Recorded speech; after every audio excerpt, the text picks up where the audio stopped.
ಎಲ್ಲರಿಗೂ ನಮಸ್ಕಾರ. ನವದೆಹಲಿಯ ವಿಜ್ಞಾನ ಪ್ರಸಾರ್ ಸಹಯೋಗದಲ್ಲಿ ನಮ್ಮ ಕುತೂಹಲಿ ಬಳಗ ನಡೆಸ್ತಾ ಇರುವ ವೆಬಿನಾರ್ ಸರಣಿಯಲ್ಲಿ ಇನ್ನೊಂದು ಕಾರ್ಯಕ್ರಮ ಇನ್ನೇನು ಶುರುವಾಗೋದ್ರಲ್ಲಿದೆ. ಈ ಕಾರ್ಯಕ್ರಮಕ್ಕೆ ನಿಮ್ಮೆಲ್ಲರಿಗೂ ಸ್ವಾಗತ. ನಿಮ್ಮಲ್ಲಿ ಅನೇಕರಿಗೆ ತಿಳಿದಿರೋ ಹಾಗೆ ಕುತೂಹಲಿ ಬಳಗದಿಂದ ಪ್ರತಿ ವಾರವೂ ಒಂದೊಂದು ಹೊಸ ವಿಷಯದ ಕುರಿತಾದ ಕನ್ನಡದ ಕಾರ್ಯಕ್ರಮಗಳನ್ನು ಈ ಲಾಕ್ಡೌನ್ ಸಮಯದಲ್ಲಿ ನಡೆಸ್ತಾ ಬಂದಿದ್ದೀವಿ. ಈ ಕಾರ್ಯಕ್ರಮಗಳ ಬಗ್ಗೆ ಹೆಚ್ಚಿನ ವಿವರಗಳನ್ನು ನಮ್ಮ ಫೇಸ್ಬುಕ್ ಪುಟದಲ್ಲಿ ತಿಳ್ಕೊಳ್ಬೋದು. ಕುತೂಹಲಿಯ ಫೇಸ್ಬುಕ್ ಪೇಜನ್ನು ಇನ್ನೂ ಯಾರು ನೀವು ಗಮನಿಸಲಿಲ್ಲ ಅಂದರೆ ದಯವಿಟ್ಟು ಅದನ್ನು ಫಾಲೋ ಮಾಡಿ. ಈ ಕಾರ್ಯಕ್ರಮಗಳ ಬಗ್ಗೆ ಮುಂದಿನ ವಾರಗಳಲ್ಲಿ ಏನೇನು ನಡೆಯುತ್ತೆ ಅನ್ನೋದು ಕೂಡ ಅಲ್ಲಿ ನಿಮಗೆ ಮಾಹಿತಿ ಸಿಗುತ್ತೆ. ಇವತ್ತಿನ ಕಾರ್ಯಕ್ರಮದಲ್ಲಿ ನಮ್ಮ ಜೊತೆ ಪ್ರೊಫೆಸರ್ ಮಣೂರ್ ಪ್ರಕಾಶ್ ಹಾಂದೆ ಅವರಿದ್ದಾರೆ. ಅವರು ಸಿಂಗಪೂರ್ ನ್ಯಾಷನಲ್ ಯೂನಿವರ್ಸಿಟಿ ಅಲ್ಲಿ ಅಸೋಸಿಯೇಟ್ ಪ್ರೊಫೆಸರ್ ಆಗಿ ಕೆಲಸ ಮಾಡ್ತಾ ಇದ್ದಾರೆ. ಅವರು ಇವತ್ತು ಮಾತಾಡ್ತಾ ಇರುವ ವಿಷಯ ಪರಮಾಣು ಬೂದಿಯಲ್ಲಿ ಮುಳುಗಿ ಎದ್ದ ಫುಕುಶಿಮಾ. ಸುನಾಮಿಯ ಪರಿಚಯ ನಮ್ಮೆಲ್ರಿಗೂ ಆದಾಗ ಸುನಾಮಿ ಅಂದರೆ ಏನು ಅಂತ ತಿಳಿಯೋದ್ರ ಜೊತೆಗೇನೆ ಸುನಾಮಿಯಿಂದ ಆದ ಸಾಕಷ್ಟು ಅನಾಹುತಗಳ ಬಗ್ಗೆ ನಾವು ಕೇಳಿದ್ವಿ. ಅಂಥ ಅನಾಹುತಗಳಲ್ಲಿ ಒಂದು ಅತ್ಯಂತ ದೊಡ್ಡ ಅನಾಹುತಗಳಲ್ಲಿ ಒಂದು ಜಪಾನಿನಲ್ಲಿ ಫುಕುಶಿಮಾ ಬಂದರು ನಗರಿಯಲ್ಲಿ ಪರಮಾಣು ರಿಯಾಕ್ಟರ್ ಸ್ಫೋಟಿಸಿದ್ದು ಸುನಾಮಿಯಿಂದ. ಇದು ಅದಕ್ಕಿಂತ 4 ದಶಕಗಳ ಹಿಂದೆ ಆದ ಚೆರ್ನೋಬಿಲ್ ದುರ್ಘಟನೆಯಂಥದ್ದೇ ಒಂದು ದೊಡ್ಡ ದುರ್ಘಟನೆ. ಇದಾದ್ಮೇಲೆ ಇವತ್ತು ಈ ಫುಕುಶಿಮಾ ನಗರ ಹೇಗಿದೆ ಅದ್ರ ಬಗ್ಗೆ ಪ್ರೊಫೆಸರ್ ಹಾಂದೆ ಅವರು ನಮ್ಮ ಜೊತೆ ಇವತ್ತು ಮಾಹಿತಿಯನ್ನು ಹಂಚಿಕೊಳ್ಳಿದ್ದಾರೆ. ಹೆಚ್ಚು ಸಮಯ ತಗೊಳ್ಳೋದಿಲ್ಲ. ಅವರಿಗೆ ದಯವಿಟ್ಟು ಈ ಕಾರ್ಯಕ್ರಮವನ್ನು ನಡೆಸ್ಕೊಡ್ಬೇಕು ಅಂತ ಕೇಳ್ಕೊಳ್ತಾ over to you sir. Okay,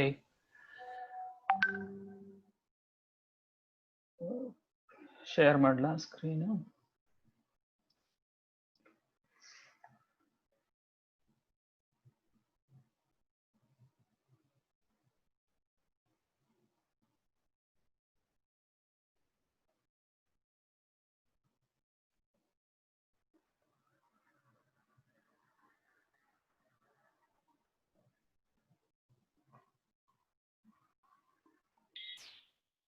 share ಆಯ್ತಾ?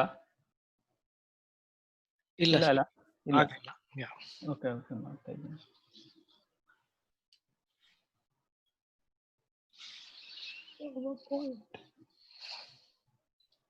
Okay, share. ಓಕೆ, ಪರಿಚಯ ಮಾಡಿಸಿದ್ದಕ್ಕೆ ವಂದನೆಗಳು ಶ್ರೀನಿಧಿ ಅವರೇ. ಥ್ಯಾಂಕ್ ಯು ಆಲ್ಸೋ ಪ್ರವೀಣ್ ಇದನ್ನು ಹ್ಯಾಂಡಲ್ ಮಾಡಿದ್ದಕ್ಕೆ. ಹಾಗೆ ಕುತೂಹಲಿ ಕನ್ನಡ ವಿಜ್ಞಾನ ಜ್ಞಾನಗೋಷ್ಠಿಯಲ್ಲಿ ನನ್ನ ಅಭಿನವಗಳನ್ನು ಅನುಭವಗಳನ್ನು ಹಂಚಿಕೊಳ್ಳಲು ಅವಕಾಶ ಮಾಡಿಕೊಟ್ಟ ಶ್ರೀ ASKVS ಶರ್ಮರವರಿಗೂ ಕೃತಜ್ಞತೆಗಳು. ನನ್ನದೊಂದು ಡಿಸ್ಕ್ಲೇಮರ್ ಇದೆ ಇಲ್ಲಿ. ಅದೇನಂದ್ರೆ, ಭೂಕಂಪ ಸಂಭವಿಸಿದಾಗ ಅಥವಾ ಅದರ ನಂತರದ ತುರ್ತು ಯೋಜನೆಯ ಸಮಯದಲ್ಲಿ ನಾನು ಫುಕುಶಿಮಾದಲ್ಲಿ ಇರಲಿಲ್ಲ. ಅದಕ್ಕೆ 2 ತಿಂಗಳ ಮುಂಚೆ ನಾನು ಅಲ್ಲಿ ಹೋಗಿ ಬಂದಿದ್ದೇನೆ. ಆದರೆ ನಾನು 2018ರಲ್ಲಿ ಫುಕುಶಿಮಾ ರಿಯಾಕ್ಟರ್ಗೆ ಭೇಟಿ ನೀಡಿದ್ದೇನೆ. ನಾನು ಅಲ್ಲಿನ ಚೇತರಿಕೆ ಪ್ರಕ್ರಿಯೆಗಳನ್ನು ಕೂಡ ನೋಡಿದ್ದೇನೆ. ಘಟನೆಗೆ ಸಂಬಂಧಿಸಿದಂತೆ ಅಲ್ಲಿಯ ಸಿಬ್ಬಂದಿಗಳು ಹಾಗೂ ಅಧಿಕಾರಿಗಳನ್ನು ಸಂದರ್ಶಿಸಿ ಅವರ ಅಭಿಪ್ರಾಯಗಳನ್ನು ಕೂಡ ಸಂಗ್ರಹಿಸಿದ್ದೇನೆ. ಈ ದಿನ ಈ ಚರ್ಚೆ ಅಥವಾ ಪರಿಚಯ ಮಾಡಿಸಿದ್ದಕ್ಕೆ ಇವತ್ತಿನ ದಿನದಲ್ಲಿ ನಾನು ಈ ವಿಷಯಗಳನ್ನು ಚರ್ಚೆ ಮಾಡಲಿದ್ದೇನೆ. 1, ಹಿರೋಶಿಮಾ ಮತ್ತು ನಾಗಸಾಕಿಯ ವಿಷಯ. 2, ವಿಕಿರಣದ ಪರಿಣಾಮಗಳು. ಹಾಗೆಯೇ 3ನೇ ಪಾಯಿಂಟ್ ನಲ್ಲಿ ರೇಡಿಯೇಷನ್ ಮಿತ್ಸ್ ಅಥವಾ ಸ್ಟಿಗ್ಮಾ. ನನಗೆ ಈ ಸ್ಟಿಗ್ಮಾ ಅನ್ನುವುದಕ್ಕೆ ಕನ್ನಡದಲ್ಲಿ ಸಾಧಾರಣ ಶಬ್ದವೇ ಸಿಗಲಿಲ್ಲ. ಕಳಂಕ ಅಂತ ಉಪಯೋಗಿಸಬಹುದೇನು? ಹಾಗೆಯೇ ಫುಕುಶಿಮಾ ಕೃಷಿ ತಂತ್ರಜ್ಞಾನದ ಭೇಟಿ ಮತ್ತು ಫುಕುಶಿಮಾ ಡಾಯಿಚಿ ಪರಮಾಣು ಸ್ಥಾವರದ ಭೇಟಿಯ ಬಗ್ಗೆ ವಿವರ ಕೊಡಲಿದ್ದೇನೆ. ಇವತ್ತಿನ ಈ ಚರ್ಚೆಯಲ್ಲಿ ನಾನು ಒಂದು ವಿಷಯ ನೆನಪು ಬರ್ತಾ ಇದೆ ನನಗೆ. ಯಾಕಂದ್ರೆ ಮೊನ್ನೆ ಅಷ್ಟೇ ನಾವು August 6 ಮುಗಿದಿದೆ. August 6ನೇ ದಿನ 1945ರಲ್ಲಿ ಹಿರೋಶಿಮಾದ ಮೇಲೆ ಪರಮಾಣು ಬಾಂಬ್ ಅನ್ನು ಹಾಕಲಾಯಿತು. ಸೊ August 9 ನಲ್ಲಿ ನಾಗಸಾಕಿಯ ಮೇಲೆ ಕೂಡ ಬಾಂಬ್ ಅನ್ನು ಹಾಕಲಾಯಿತು. ಸೊ ಹಿರೋಶಿಮಾ ಮತ್ತು ನಾಗಸಾಕಿಯ ಮೇಲೆ ಈ ವಿಧ್ವಂಸಕ ಪರಮಾಣು ಬಾಂಬ್ ಸ್ಫೋಟ 1945ರಲ್ಲಿ ನಡೆದಿತ್ತು. ಈ ವರ್ಷ ಇದರ 75ನೇ ರಿಮೆಂಬರೆನ್ಸ್ ಅಥವಾ ನೆನಪಿಗಾಗಿ ಕೆಲವಾರು ಕಾರ್ಯಕ್ರಮಗಳನ್ನು ಹಿರೋಶಿಮಾ ಮತ್ತು ನಾಗಸಾಕಿಗಳಲ್ಲಿ ನಡೆಸ್ತಾ ಇದ್ದಾರೆ. ಇವತ್ತಿನ ದಿನ ಇದನ್ನು ನೆನಪಿಡುವುದು ಒಂದು ಒಳ್ಳೆಯ ಕೆಲಸವೇ. ನಾವು ಈ ದುರಂತಗಳನ್ನೇ ಏಕೆ ನೆನಪಿಟ್ಟುಕೊಳ್ಬೇಕು? ದುರಂತಗಳನ್ನು ನೆನಪಿಟ್ಟುಕೊಳ್ಳುವುದು ಮಾಡಿದ ತಪ್ಪುಗಳನ್ನು ಅರ್ಥ ಮಾಡಿಕೊಳ್ಳಲು ಸಹಾಯ ಮಾಡುತ್ತದೆ. ಅದು ಮಾನವ ದೋಷ ಅಥವಾ ನೈಸರ್ಗಿಕ ವಿಪತ್ತು ಕೂಡ ಆಗಿರ್ಬೋದು. ವಿಪತ್ತುಗಳ ಕಾರಣ ಜನರ ಸಂಕಟವನ್ನು ನಾವು ನೆನಪಿನಲ್ಲಿಡಬೇಕು. ನಾವು ತಪ್ಪುಗಳಿಂದ ಅದನ್ನು ಕಲಿಯುತ್ತೇವೆ. ಇದು ಒಂದು ರೀತಿಯ ಅವೇರ್ನೆಸ್ ಅಥವಾ ಅರಿವು. ಮಾಡಿದ ತಪ್ಪನ್ನು ತಿದ್ದಿಕೊಂಡು ಭವಿಷ್ಯದ ವಿಕಲ್ಪಗಳಿಗೆ ನಾವು ಉತ್ತಮವಾಗಿ ಸಿದ್ಧರಾಗಲು ಸಹಾಯ ಮಾಡುತ್ತದೆ. ಇದು ನಾವು ಇವತ್ತಿನ ಪರಿಸ್ಥಿತಿ COVID-19 ಸಿಚುವೇಶನ್ ಕೂಡ ಅಪ್ಲೈ ಮಾಡಬಹುದು. ನಾನು ಇದೊಂದು ಚಿತ್ರ ತೋರಿಸ್ತಿದ್ದೇನೆ. ಇದು ಹಿರೋಶಿಮಾ ಬಾಂಬ್ ಹಾಕಿದ ತಕ್ಷಣ ತೆಗೆದಂತಹ ಫೋಟೋ. ನನಗೆ ಹಿರೋಶಿಮಾ ಡೋಮ್ಗೆ ಭೇಟಿ ನೀಡುವ ಮೊದಲ ಅವಕಾಶ 1992ರಲ್ಲಿ. ನಾನು ಜಪಾನಿಗೆ ಹೋದಾಗ ನನ್ನ PhD ವರ್ಕ್ ಭ್ರೂಣಗಳ ಮೇಲೆ ವಿಕಿರಣಗಳ ಪರಿಣಾಮ ಕುರಿತು ನನ್ನ ಸಂಶೋಧನೆಯನ್ನು ಸಮ್ಮೇಳನದಲ್ಲಿ ಪ್ರಸ್ತುತಪಡಿಸಿದೆ. ನಂತರ ನಾನು ಹಿರೋಶಿಮಾಕ್ಕೆ ಹೋದಾಗಲೆಲ್ಲ ಈ ಕಟ್ಟಡಕ್ಕೆ ಭೇಟಿ ನೀಡುತ್ತಲೇ ಇದ್ದೇನೆ. ಇದು 1992ರ ಚಿತ್ರ. ಇದು ಅದರ ನಂತರ ನಾನು ಹೋಗಿದ್ದಾಗ. ಈಗ ಇನ್ನೊಂದು ಚಿತ್ರ. ಈಗ ಈ ಸ್ಥಳವನ್ನು ಒಂದು ಮ್ಯೂಸಿಯಂ ಆಗಿ ಪ್ರತಿ ವರ್ಷ ಜನ ಇದಕ್ಕೆ ಭೇಟಿ ನೀಡುತ್ತಾರೆ. ಮೊನ್ನೆ August 6 ನಲ್ಲಿ ಇದರ 75ನೇ ರಿಮೆಂಬರೆನ್ಸ್ ಇದನ್ನು ನಡೆಸಿದ್ದಾರೆ. ನಾನು ಇದರ ಲೈವ್ ಸ್ಟ್ರೀಮಿಂಗ್ ಅನ್ನು ನೋಡಿದ್ದೇನೆ. ಆಗ ನೋಡಿದ ಈ ಫೋಟೋಗ್ರಾಫ್ ಇದನ್ನು ಇಲ್ಲಿ ಹಾಕಿದ್ದೇನೆ. Hiroshima peace memorial service August 6, 2020 ಮೊನ್ನೆ ಗುರುವಾರ ಆಗಿದ್ದು. ಸೊ ಹಿರೋಶಿಮಾದಲ್ಲಿ ಮೊನ್ನೆ ಸ್ಮಾರಕ ಸೇವೆ ಇತ್ತು. ಅವರ ಪ್ರೈಮ್ ಮಿನಿಸ್ಟರ್, ಮುಖ್ಯ ಅಧಿಕಾರಿಗಳೆಲ್ಲ ಬಂದು ಹೂಗುಚ್ಛವನ್ನು ಅರ್ಪಿಸಿದ್ದಾರೆ. ಈ ಹಿರೋಶಿಮಾದ ಬಗ್ಗೆ ನಾನು ಯಾಕೆ ಮಾತಾಡ್ತಿದ್ದೇನೆ ಅಂದ್ರೆ, ಹಿರೋಶಿಮಾ ಒಂದು ದೊಡ್ಡ ಘಟನೆ. ಅದರಿಂದಾಗಿ ಸಾಕಷ್ಟು ಜನರು ಕಷ್ಟಪಟ್ಟಿದ್ದಾರೆ. ವಿಕಿರಣದ ಒಡ್ಡುವಿಕೆಯಿಂದ ಅಥವಾ ಎಕ್ಸ್ಪೋಜರ್ನಿಂದ ಹಲವಾರು ಪರಿಣಾಮಗಳಿದೆ. ಆಟಮ್ ಬಾಂಬ್ ಹಾಕಿದಾಗ ಕೂಡ ಇದೇ ರೀತಿಯ ಪರಿಣಾಮಗಳು ಆಗಿವೆ. ಇಂಥ ವಿಕಿರಣ ಒಡ್ಡುವಿಕೆಯಿಂದ ಹಲವಾರು ಪರಿಣಾಮಗಳು. ಅವುಗಳಲ್ಲಿ 2 ವಿಧಗಳು. ಒಂದನೆಯದು ನಿರ್ಣಾಯಕ ಪರಿಣಾಮಗಳು. ನಮ್ಮ ಮೇಲೆ ವಿಕಿರಣ ಬಿದ್ದರೆ ಖಂಡಿತವಾಗಿ ಇಂತಹ ಪರಿಣಾಮಗಳು ಬರುತ್ತವೆ. ವಿಕಿರಣದ ಪ್ರಮಾಣದ ಒಂದು ಮಿತಿ ಇದೆ. ಇಂತಿಷ್ಟು ಪ್ರಮಾಣದಲ್ಲಿ ವಿಕಿರಣ ಒಡ್ಡಿಕೊಂಡರೆ ಅದಕ್ಕೆ ಖಂಡಿತವಾಗಿಯೂ ಪರಿಣಾಮ ಬಂದೇ ಬರುತ್ತದೆ. ಹೆಚ್ಚಿನ ವಿಕಿರಣ ಪ್ರಮಾಣವನ್ನು ಪಡೆದ ಜನರು ಕೆಲವೊಮ್ಮೆ 3 ದಿನಗಳಲ್ಲೇ ಸಾಯಬಹುದು. ಇದು ಕೆಲವು ರೀತಿಯ ರೋಗಗಳು. ಒಂದು ಚರ್ಮದ ಉರಿಯೂತ, ಕಣ್ಣಿನಲ್ಲಿ ಪೊರೆ ಬರಬಹುದು, ಅಥವಾ ಸಂತಾನಹೀನತೆ ಕೂಡ ಬರಬಹುದು. ಇನ್ನೊಂದು ಮೂತ್ರಪಿಂಡ ವೈಫಲ್ಯ. ತೀವ್ರ ವಿಕಿರಣ ಸಿಂಡ್ರೋಮ್ ಅಥವಾ ಅಕ್ಯೂಟ್ ರೇಡಿಯೇಷನ್ ಸಿಂಡ್ರೋಮ್ದಿಂದ 3 ದಿನಗಳಲ್ಲಿ ವಿಕಿರಣದ ಎಕ್ಸ್ಪೋಜರ್ನಿಂದ ಜನ ಸಾಯಬಹುದು. ಹಾಗೆಯೇ ಇನ್ನೊಂದು ರೀತಿಯ ಪರಿಣಾಮಗಳು. ಕೆಲವೊಮ್ಮೆ ಈ ರೋಗದ ಲಕ್ಷಣಗಳು ಕೂಡಲೇ ಗೋಚರಿಸುವುದಿಲ್ಲ. ಅವುಗಳು ನಿಧಾನವಾಗಿ ಕಾಣಬರುತ್ತವೆ. ಇದೊಂದು ಉದಾಹರಣೆ. ಈ ಒಬ್ಬ ಮನುಷ್ಯ ವಿಕಿರಣಕ್ಕೆ ಎಕ್ಸ್ಪೋಜರ್ ಹೊಂದಿದ್ದಾನೆ. 3ನೇ ವಾರದಲ್ಲಿ ಕೂಡ ಅದರ ರೋಗ ಲಕ್ಷಣಗಳು ಕಾಣುವುದೇ ಇಲ್ಲ. 4ನೇ ವಾರ ಈ ರೀತಿಯಲ್ಲಿ ಕಾಣ್ತದೆ. ಇನ್ನೂ ಸ್ವಲ್ಪ ದಿನ ಹೋದರೆ 11ನೇ ವಾರ ತುಂಬಾ ಅತಿ ಕ್ಷೀಣವಾಗಿ ಕಾಣುತ್ತದೆ. ಇಂತಹ ಲಕ್ಷಣಗಳು ಕಾಣಬರುತ್ತವೆ. ಇನ್ನೊಂದು ರೀತಿಯ ಪರಿಣಾಮಗಳನ್ನು ನಾವು ಸಂಭವನೀಯ ಪರಿಣಾಮಗಳು ಎಂದು ಕರೆಯುತ್ತೇವೆ.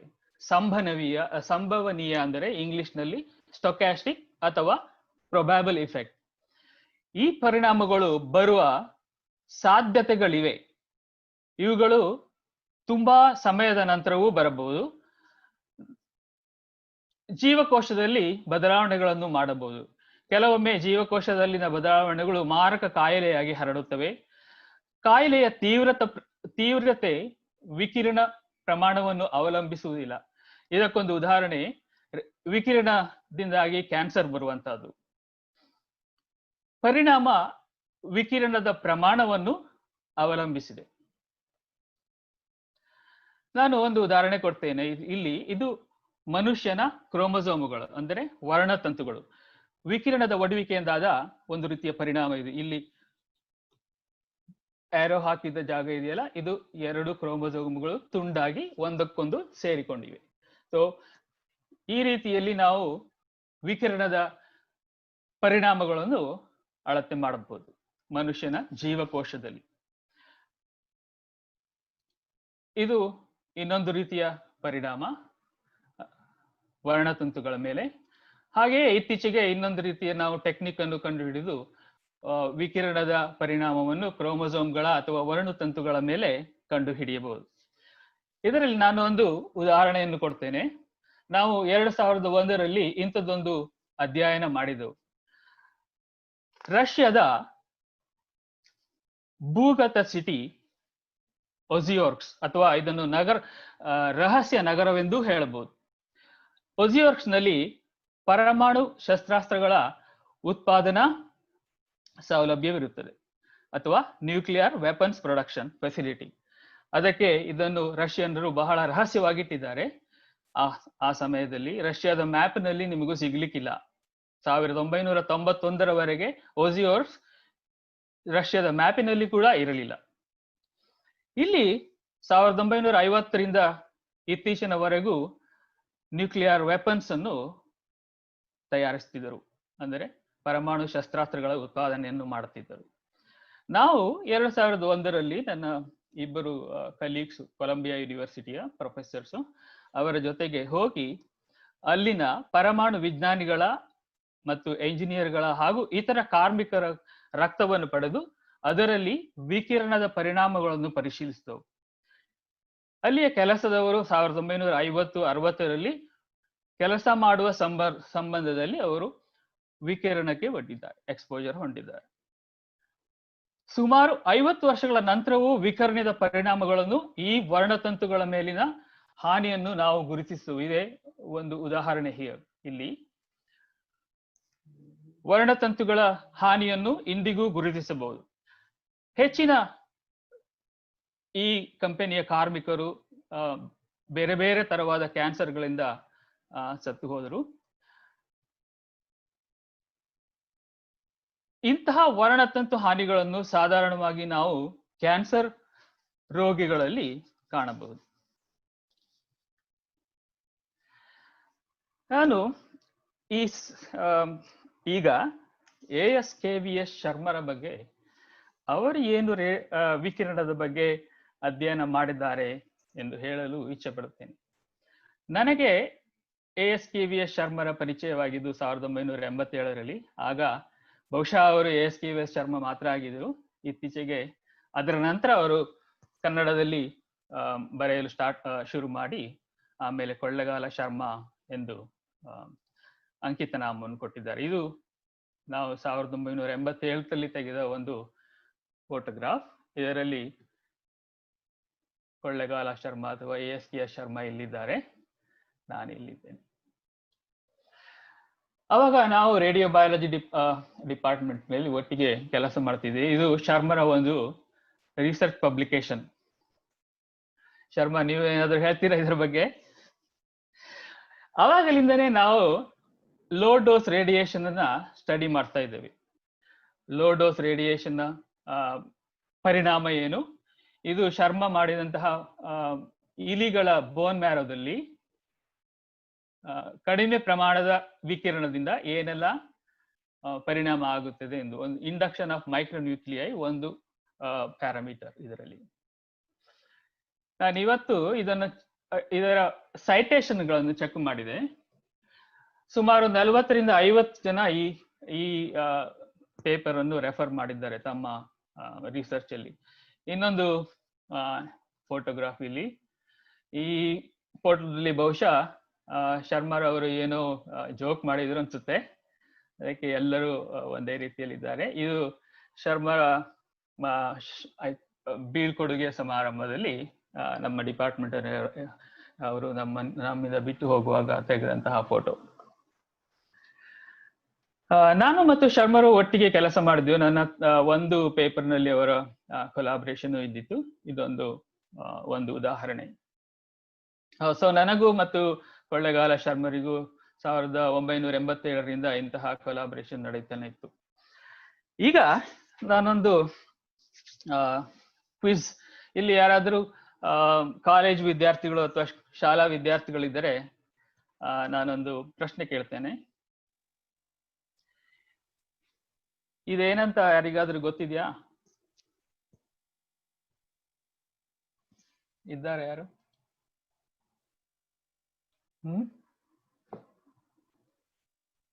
ಹಿರೋಶಿಮಾ. ಇದು ಫಸ್ಟ್ ಒನ್ 1954. ಯಾರಿದ್ದಾರೆ? ಯಾರು ಹೇಳ್ತೀರಿ?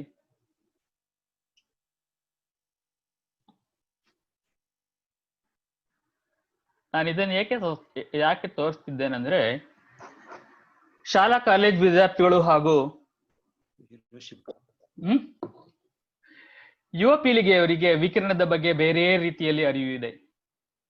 ಇದು ಆಕ್ಚುಲಿ ಸೈ-ಫೈ ಮೂವಿ ಗಾಡ್ಜಿಲ್ಲಾ.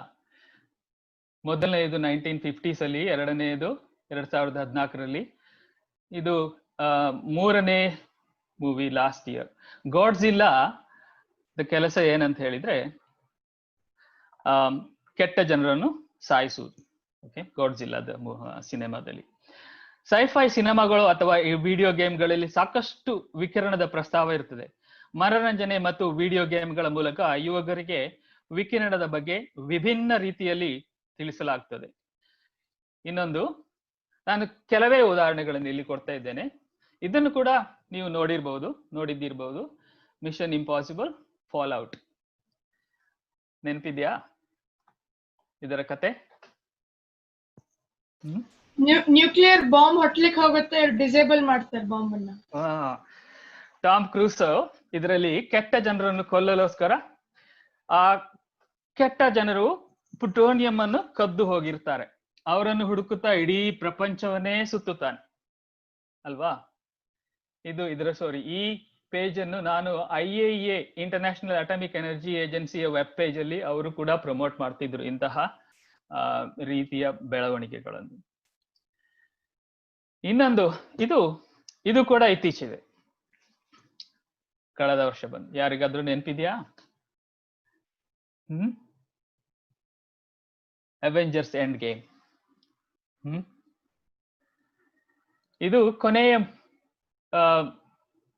ಐರನ್ ಮ್ಯಾನಿನ ಕೊನೆಯ ಮೂವಿ ಇರ್ಬೋದು. ಇದರಲ್ಲಿ ಐರನ್ ಮ್ಯಾನ್ ಹೇಗೆ ಸಾಯ್ತಾನಂದ್ರೆ, ಅವನು ಇನ್ಫಿನಿಟಿ ಸ್ಟೋನ್ಸ್ ಅನ್ನ ಕೈಯಲ್ಲಿ ಹಾಕೊಳ್ತಾನೆ. ಆ ಸಿನಿಮಾದಲ್ಲೂ ಇದನ್ನೇ ಹೇಳ್ತಾರೆ. ಅದರಲ್ಲಿ ಆ ಇನ್ಫಿನಿಟಿ ಸ್ಟೋನ್ಸ್ ಗಾಮಾ ರೇಡಿಯೇಷನ್ ಅಲ್ಲೂ ರಿಲೀಸ್ ಮಾಡ್ತದೆ. ಸೊ ಅದರಿಂದಾಗಿ ಐರನ್ ಮ್ಯಾನ್ ಈ ಮೂವಿಯಲ್ಲಿ ಸಾಯ್ತಾನೆ. ಸೊ ಇದೆಲ್ಲ ಯಾಕೆ ಹೇಳ್ತಿದ್ದೇನೆಂದ್ರೆ, ಮನೋರಂಜನೆ ಮತ್ತು ವಿಡಿಯೋ ಗೇಮ್ಗಳ ಮೂಲಕ ಯುವಕರಿಗೆ ವಿಕಿರಣದ ಬಗ್ಗೆ ವಿಭಿನ್ನ ರೀತಿಯಲ್ಲಿ ತಿಳಿಸಲಾಗ್ತದೆ. ಹೆಚ್ಚು ಸತ್ಯವಿದ್ದರೂ ಕೆಲವೊಂದು ಸತ್ಯಕ್ಕಿಂತ ಬಹಳವೇ ದೂರವಾಗಿದೆ. ಅವರಿಗೆಲ್ಲ ಇದರ ಬಗ್ಗೆ ಒಂದು ರೀತಿಯ ಎಕ್ಸ್ಪೀರಿಯನ್ಸ್ ಕೂಡ ಇದೆ, ಆದರೆ ಅದರಲ್ಲಿ ಎಷ್ಟು ಸತ್ಯ ಎಷ್ಟು ಸುಳ್ಳು ಎಂದು ಯುವಕರಿಗೆ ಮತ್ತು ವಿದ್ಯಾರ್ಥಿಗಳಿಗೆ ಗೊತ್ತಿರಲಿಕ್ಕಿಲ್ಲ. ಇದೊಂದು ಸಣ್ಣ ಕ್ವಿಜ್ ಟೈಪ್. ಕೆಲವೊಮ್ಮೆ ನೀವು ಹೊರಗಡೆ ನೋಡಿರ್ಬೋದು ಅಥವಾ ಆಸ್ಪತ್ರೆಗಳನ್ನು ನೋಡಿರ್ಬೋದು. ಎಲ್ಲಾ ಕಡೆ ರೇಡಿಯೇಷನ್ ಬಗ್ಗೆ danger, laser, avoid eye or skin exposure, ಅದರ ಹತ್ರ ಹೋಗಬೇಡಿ, ಈ ರೂಮಿಗೆ ಬರಬೇಡಿ, ಈ ತರಗಳ ಚಿಹ್ನೆಗಳನ್ನು ಆಸ್ಪತ್ರೆಗಳು, ಎಕ್ಸ್ರೇ ರೂಮಿನ ಹೊರಗೆ ಹಾಗೂ ಏರ್ಪೋರ್ಟ್ ಬೇಗೇಜ್ ಸ್ಕ್ರೀನಿಂಗ್ ಸಮಯದಲ್ಲೂ ನೀವು ನೋಡಿರ್ಬೋದು. ಸಾಧಾರಣವಾಗಿ ಇದನ್ನೆಲ್ಲ ಹಾಕಿರುತ್ತಾರೆ. ಈ ಚಿಹ್ನೆಗಳನ್ನು ನೋಡಿದ ಕೂಡಲೇ ಜನರು ಜಾಗೃತರಾಗಿರ್ಬೇಕು, ಯಾಕಂದ್ರೆ ಅಲ್ಲಿ ವಿಕಿರಣಗಳು ರಿಲೀಸ್ ಮಾಡ್ತದೆ. Caution, radiation area, only authorised person allowed inside. ಅಂದ್ರೆ ಯಾರಿಗೆ ಅದರ ಒಳಗಡೆ ಹೋಗುವ ಹಕ್ಕಿದೆ ಅವರು ಮಾತ್ರ ಹೋಗಬಹುದು. ಇನ್ನೊಂದು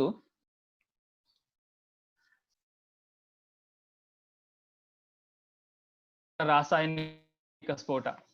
ಲೆಬನಾನ್ ನಲ್ಲಿ ನಿಮಗೆಲ್ಲ ನೆನಪಿರಬಹುದು ಅಥವಾ ಕೇಳಿರಬಹುದು ಅಥವಾ ಪತ್ರಿಕೆಗಳಲ್ಲಿ ಅಥವಾ ಟಿವಿಗಳಲ್ಲಿ ನೋಡಿರಬಹುದು. ಇದರ ಬಗ್ಗೆ ನಾನು ಯಾಕೆ ಹೇಳ್ತಿದ್ದೇನೆ ಅಂದ್ರೆ, ಕೆಮಿಕಲ್ ಎಕ್ಸ್ಪೋಜರ್ ಅಥವಾ ಕೆಮಿಕಲ್ ರಾಸಾಯನಿಕ ಸ್ಫೋಟದಿಂದ ನಮಗೆ ರಾಸಾಯನಿಕ ಹೊರಗಡೆ ರಿಲೀಸ್ ಆದಾಗ ಅದರ ವಾಸನೆಯಿಂದ ಅನುಭವ ಆಗ್ತದೆ. ಆದರೆ ವಿಕಿರಣ ಇದಕ್ಕಿಂತ ವಿಭಿನ್ನ. ಏಕೆಂದರೆ ವಿಕಿರಣಕ್ಕೆ ಏನು ವಾಸನೆ ಇಲ್ಲ, ಅದನ್ನು ನೋಡಲಾಗುವುದಿಲ್ಲ, ಅನುಭವಿಸಲು ಆಗುವುದಿಲ್ಲ. ಒಂದು ರೀತಿಯಲ್ಲಿ ಇದು ಕಣ್ಣಿಗೆ ಕಾಣದ ವಸ್ತು, ಅದನ್ನು ನೋಡಲಾಗುವುದೂ ಇಲ್ಲ, ಅನುಭವವೂ ಆಗುವುದಿಲ್ಲ.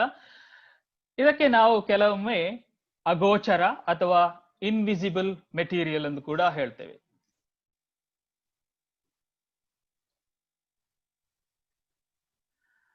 ಸಾಕಷ್ಟು ಊಹಾಪೋಹಗಳು ಹಾಗೂ ಕಟ್ಟು ಕಥೆಗಳು, ಮಿಥ್ಯಗಳು ವಿಕಿರಣದ ಬಗ್ಗೆ ಬಂದಿವೆ. ಕೆಲವು ಉದಾಹರಣೆಗಳು: ವಿಕಿರಣದಿಂದ ಸಂಸ್ಕರಿಸಿದ ಆಹಾರ, ಮಾಸ್ಕ್ಗಳನ್ನು ದೂರವಿರಬೇಕು. ನಾನು ಈ ಆಹಾರ ಮತ್ತು ಮಾಸ್ಕ್ಗಳನ್ನು ಯಾಕೆ ಹೇಳ್ತಿದ್ದೇನೆಂದ್ರೆ, ಆಲೂಗಡ್ಡೆ ಮೊಳಕೆ ಬರದ ಹಾಗೆ ವಿಕಿರಣ ಬಿಟ್ಟು ಅದನ್ನು ಸ್ಟೆರಿಲೈಸ್ ಮಾಡ್ತಾರೆ. ಓಕೆ. ಇನ್ನು ನಾವು ಧರಿಸುವ ಮಾಸ್ಕ್ಗಳು, ಈಗ COVID-19 ಸಿಚುವೇಶನ್ ಇಂದ ಎಲ್ಲರೂ ಮಾಸ್ಕ್ಗಳನ್ನು ಹಾಕಲೇಬೇಕು. ಈ ಮಾಸ್ಕ್ಗಳನ್ನು ಕೂಡ ಕ್ರಿಮಿನಾಶಕಕ್ಕಾಗಿ ಹೈ ಡೋಸಸ್ ಆಫ್ ರೇಡಿಯೇಷನ್ ಅನ್ನು ಕೊಟ್ಟು ಅದನ್ನು ಸ್ಟೆರಿಲೈಸ್ ಮಾಡಿ, ಯಾಕಂದ್ರೆ ಕ್ರಿಮಿನಾಶಕ ಇರಬಾರದು ಎಂದು ಅದನ್ನು ಸ್ಟೆರಿಲೈಸ್ ಮಾಡ್ತಾರೆ. ಕಟ್ಟುಕತೆಯಲ್ಲಿ ಏನಂದ್ರೆ, ವಿಕಿರಣದಿಂದ ಸಂಸ್ಕರಿಸಿದ ಈ ಆಹಾರಗಳು ಹಾಗೂ ಮಾಸ್ಕ್ಗಳನ್ನು ದೂರವಿರಬೇಕು. ಇದು ಸುಳ್ಳು ವಿಷಯ. ಇನ್ನೊಂದು, ಪರಮಾಣು ವಿದ್ಯುತ್ ಸ್ಥಾವರಗಳು ಸುತ್ತಮುತ್ತಲಿನ ಪ್ರದೇಶಗಳಿಗೆ ಅಪಾಯಕಾರಿ ಪ್ರಮಾಣದ ವಿಕಿರಣಗಳನ್ನು ಹರಡುತ್ತವೆ. ಒಂದು ಉದಾಹರಣೆ, ಇಲ್ಲಿ ಜೀವಿಸಿದರೆ ಇದರ ಹತ್ತಿರ ನಮ್ಮ ಮನೆಗಳಲ್ಲಿ ಇದ್ದರೆ ಕ್ಯಾನ್ಸರ್ ಬರಬಹುದು. ಇದು 1970, 60ರಿಂದ 70, 80ರವರೆಗೂ ಈ ರೀತಿಯ ಸುಳ್ಳು ಸುದ್ದಿಗಳು ಹರಡುತ್ತಲಿವೆ. ಈಗಲೂ ಕೂಡ ಒಂದು ಉದಾಹರಣೆ ಅಂದರೆ ಕೈಗಾದ hello I am doctor Mariva Shetty. Hi. ಕೈಗಾದ ಹತ್ತಿರ ಇರುವ ಜಾಗಗಳಲ್ಲಿ ಮನೆಗಳನ್ನು ತೆಗೆದುಕೊಳ್ಳಿಕ್ ಕೂಡ ಜನರು ಹೆದರುತ್ತಾರೆ. ಇದೊಂದು ಊಹಾಪೋಹ. ಇನ್ನೊಂದು ವಿಶೇಷ ಏನಂದ್ರೆ, ಮಾಧ್ಯಮದವರದ ಚಿತ್ರಣ. ಮಾಧ್ಯಮದವರು, ಪತ್ರಿಕೆಗಳು ಯಾವಾಗಲೂ ಡೆಡ್ಲಿ ರೇಡಿಯೇಷನ್, ಮಾರಕ ವಿಕಿರಣ ಎಂದು ಯಾವಾಗಲೂ ಚಿತ್ರಿಸುತ್ತಾರೆ. ಇದು COVID-19 ಸಿಚುವೇಶನ್ ನಲ್ಲೂ ನಿಜವಿರಬಹುದು. ಮಹಾಮಾರಿ ಅಂತ ಹೇಳ್ತಾ ಇದ್ದಾರಲ್ಲ, ಅದು ಒಂದು ವಿಷಯ. ಇನ್ನೊಂದು, ವೈದ್ಯಕೀಯ ಮತ್ತು ಸೆಕ್ಯೂರಿಟಿ ಸ್ಕ್ಯಾನರ್ಗಳು ಅಪಾಯಕಾರಿ. ಅಂದ್ರೆ ಎಕ್ಸ್ರೇ ಮಷೀನ್ಗಳು ಅಪಾಯಕಾರಿ. ಎಲ್ಲದೂ ಕೂಡ ಒಂದು ಡೋಸ್ ಅಥವಾ ಪ್ರಮಾಣದ ಮೇಲೆ ಹೊಂದಿದೆ. ಇನ್ನೊಂದು, ನಾವು ಉಪಯೋಗಿಸುವ ಕಂಪ್ಯೂಟರ್ಗಳು, ಫಾರ್ ಎಕ್ಸಾಂಪಲ್ ಕಂಪ್ಯೂಟರ್ ಸ್ಕ್ರೀನ್ ಅಲ್ಲೂ ಕೂಡ ಸಣ್ಣ ಪ್ರಮಾಣದ ವಿಕಿರಣ ಹೊರಡುತ್ತದೆ. ಇನ್ನು ಕೆಲವೊಮ್ಮೆ ವೆಜಿಟೇಬಲ್ಸ್ ಅಥವಾ ತರಕಾರಿಗಳನ್ನು ಒಳ್ಳೆಯ ಪ್ರದೇಶಗಳಲ್ಲಿ ಬೆಳೆಸಲು ಕೂಡ ಮ್ಯೂಟೇಷನ್ ಅಂತ ಇಂಡ್ಯೂಸ್ ಮಾಡಿ, ರೇಡಿಯೇಷನ್ ಇಂದ ಮ್ಯೂಟೇಷನ್ ಅಂತ ಇಂಡ್ಯೂಸ್ ಮಾಡಿ ಅದರ ಬೆಳವಣಿಗೆ ಜಾಸ್ತಿ ಆಗಲು ಅಥವಾ ಟೊಮೆಟೊ ಪ್ರಭೇದಗಳನ್ನು ಕೂಡ ಮಾಡುತ್ತಾರೆ. ಇನ್ನು ಕೆಲವು ಮಿತ್ಗಳಂದ್ರೆ, ಮನುಷ್ಯರು ವಿಕಿರಣಶೀಲರಾಗಬಹುದು. ಎಕ್ಸಾಂಪಲ್ ಈಗ ಕೊಟ್ಟೆ ಅಲ್ಲ ನಾನು, ಐರನ್ ಮ್ಯಾನ್ ಅಥವಾ ಸ್ಪೈಡರ್ ಮ್ಯಾನ್. ಕೆಲವರು ವಿಕಿರಣ ಸಾಂಕ್ರಾಮಿಕ ಎಂದು ಕೂಡ ಹೇಳ್ತಾರೆ. ಇದು ಫುಕುಶಿಮಾ ಆಕ್ಸಿಡೆಂಟ್ ಆದಾಗ ಕೂಡ ತುಂಬಾ ರೀತಿಯ ಜನರು ಸಂಶಯ ಪಟ್ಟಿದ್ರು.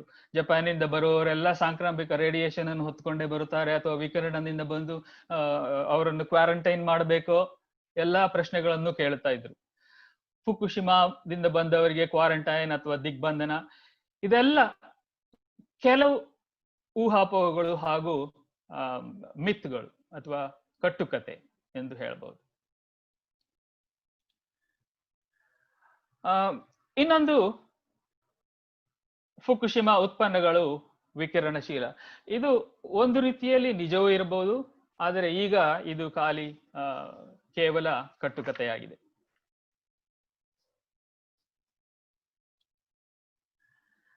ಇನ್ನೊಂದು, ನಾನು ಆವಾಗ ಹೇಳಿದ ಹಾಗೆ ಮೀಡಿಯಾ ಪ್ರೊಜೆಕ್ಷನ್ ಇಸ್ ಒಂದು ಅಪಾಯಕಾರಿ.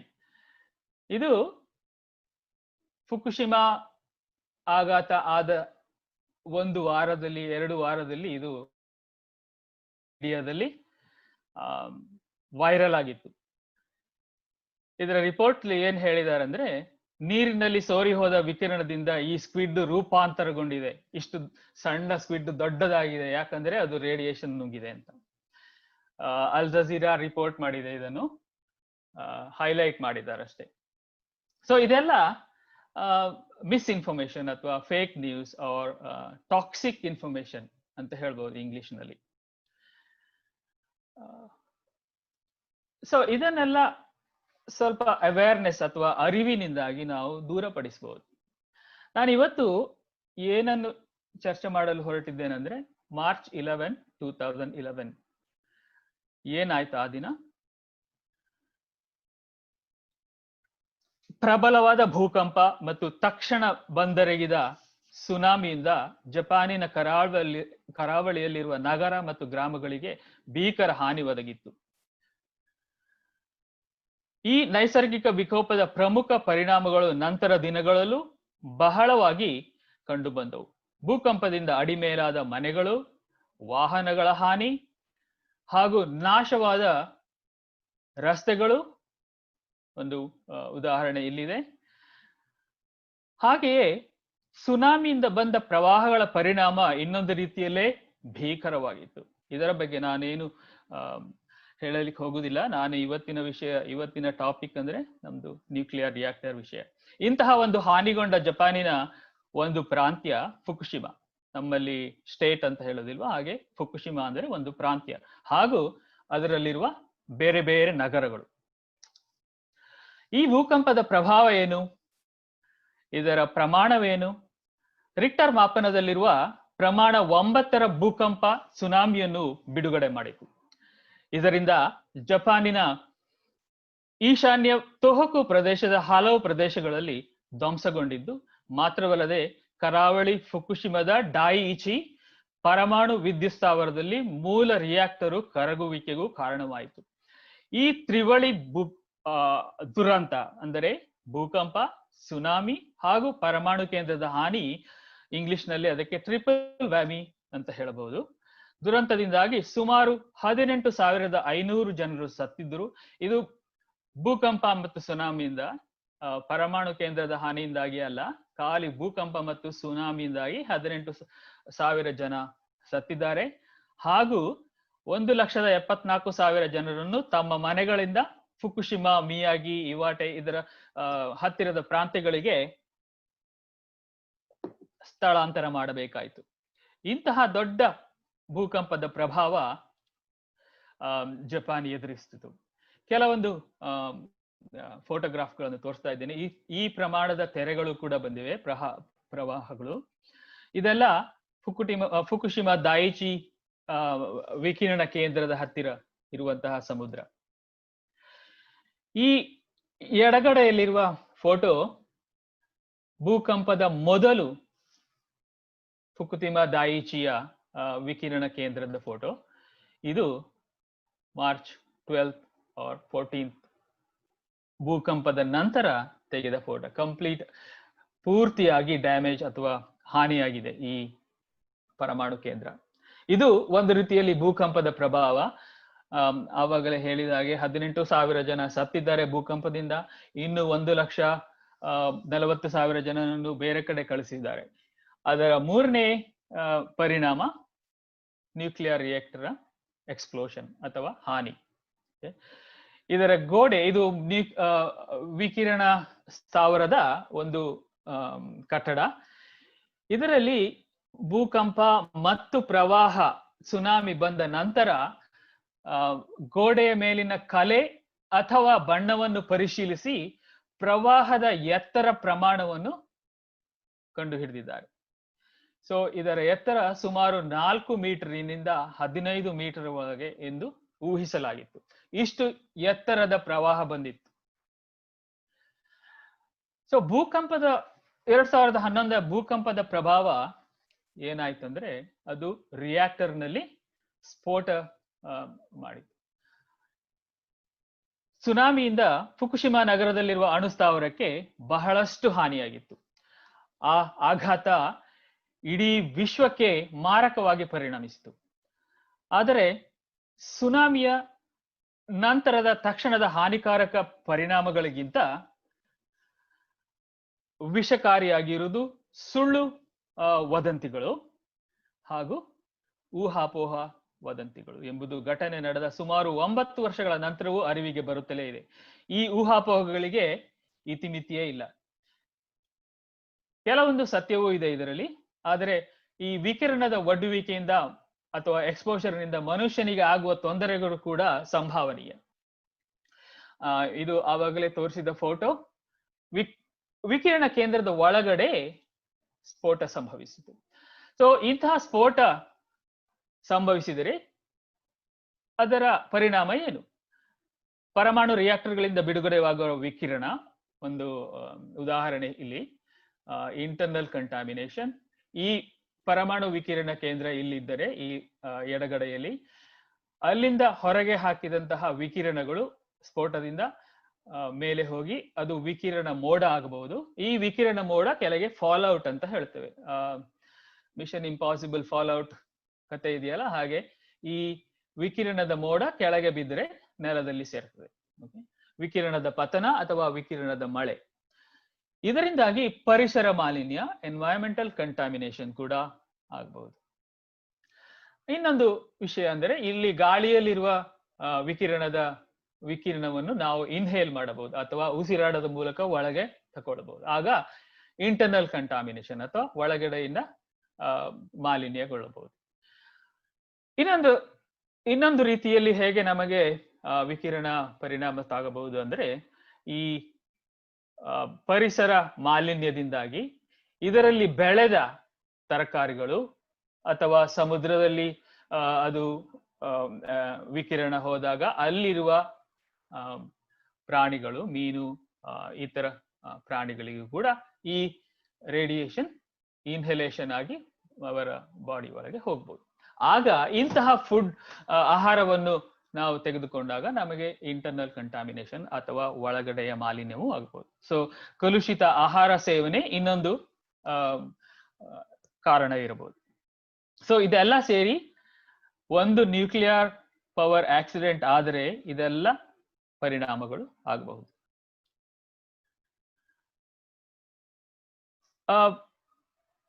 ಫುಕುಶಿಮಾ ಆಕ್ಸಿಡೆಂಟ್ ಅಥವಾ ಆಘಾತ ಆದ ನಂತರ ನ್ಯೂಕ್ಲಿಯರ್ ಮತ್ತು ಇಂಡಸ್ಟ್ರಿಯಲ್ ಸೇಫ್ಟಿ ಜಪಾನೀಸ್ ಕಂಪನಿ ಅವರು ವಿಕಿರಣದಲ್ಲಿರುವಂತಹ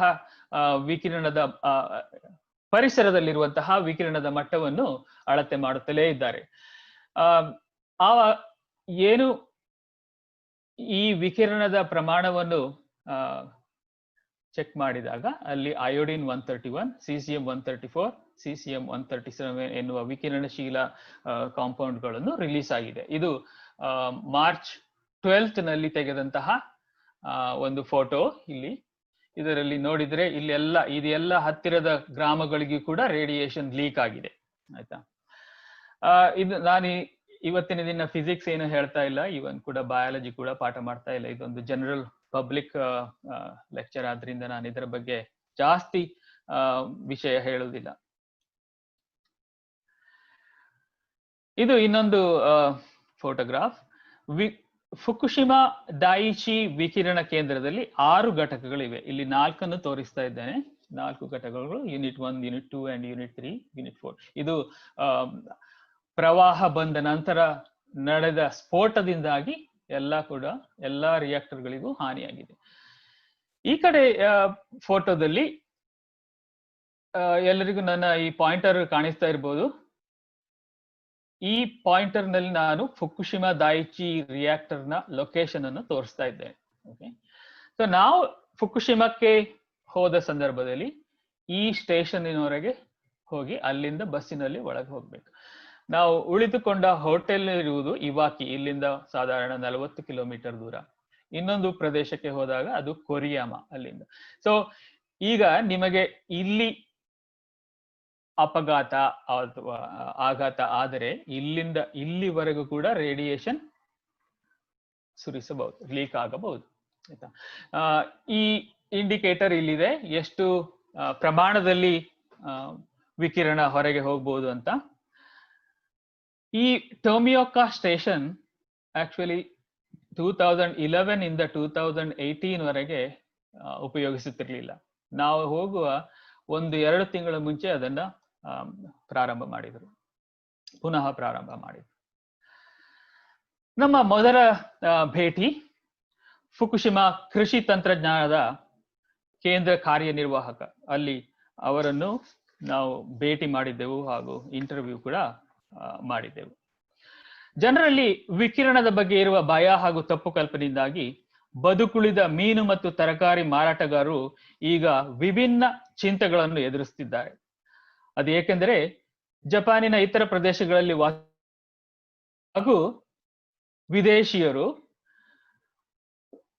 ವಿದೇಶಿ ಗ್ರಾಹಕರು ಇಲ್ಲಿನ ಪ್ರಾಡಕ್ಟ್ಸ್ ಬಗ್ಗೆ ಸಂಶಯ ವ್ಯಕ್ತಪಡಿಸುತ್ತಿದ್ದಾರೆ.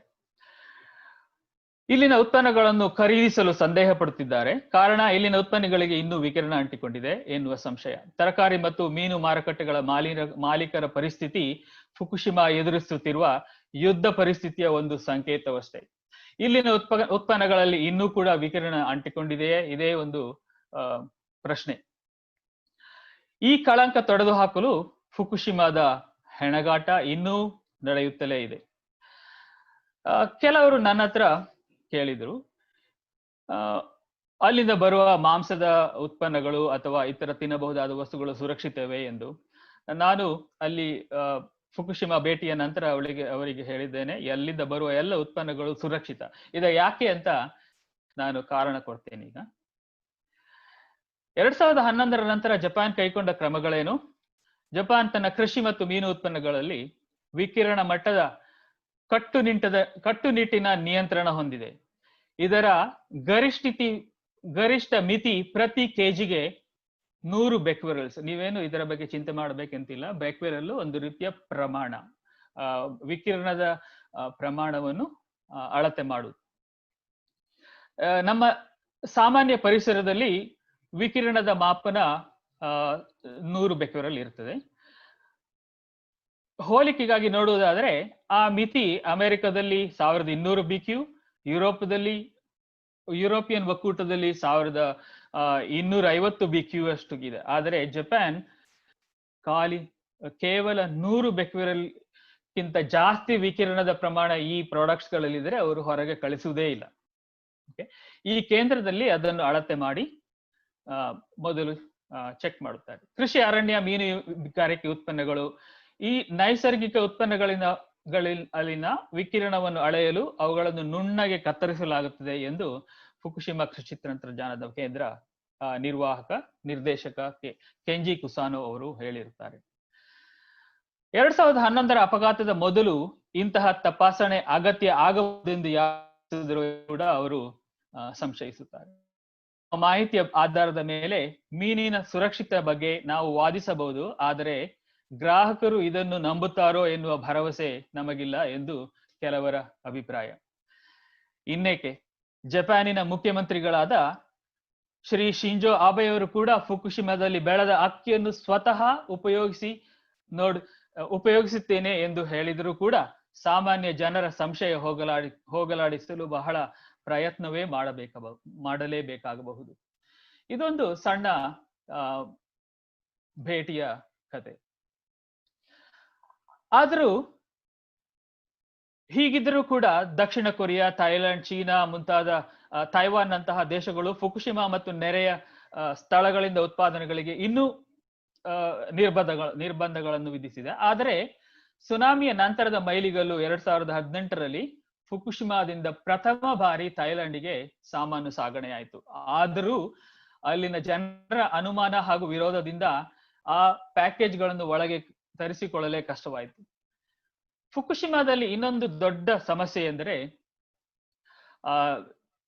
ತುಂಬಾ ಕಷ್ಟಕರ ವಿಷಯ ಎಂದು ಹೇಳಬಹುದು.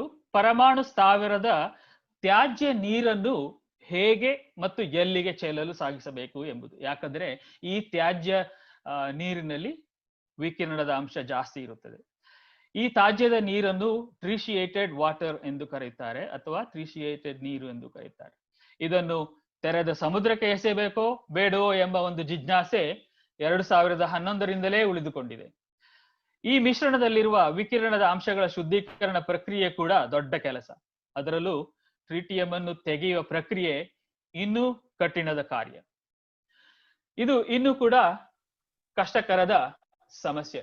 ಈ ಫೋಟೋಗ್ರಾಫ್ನಲ್ಲಿ ನಾನು ತೋರಿಸ್ತಾ ಇದ್ದೇನೆ ತ್ಯಾಜ್ಯಗಳ ಪ್ಯಾಕೇಜ್ಗಳನ್ನು.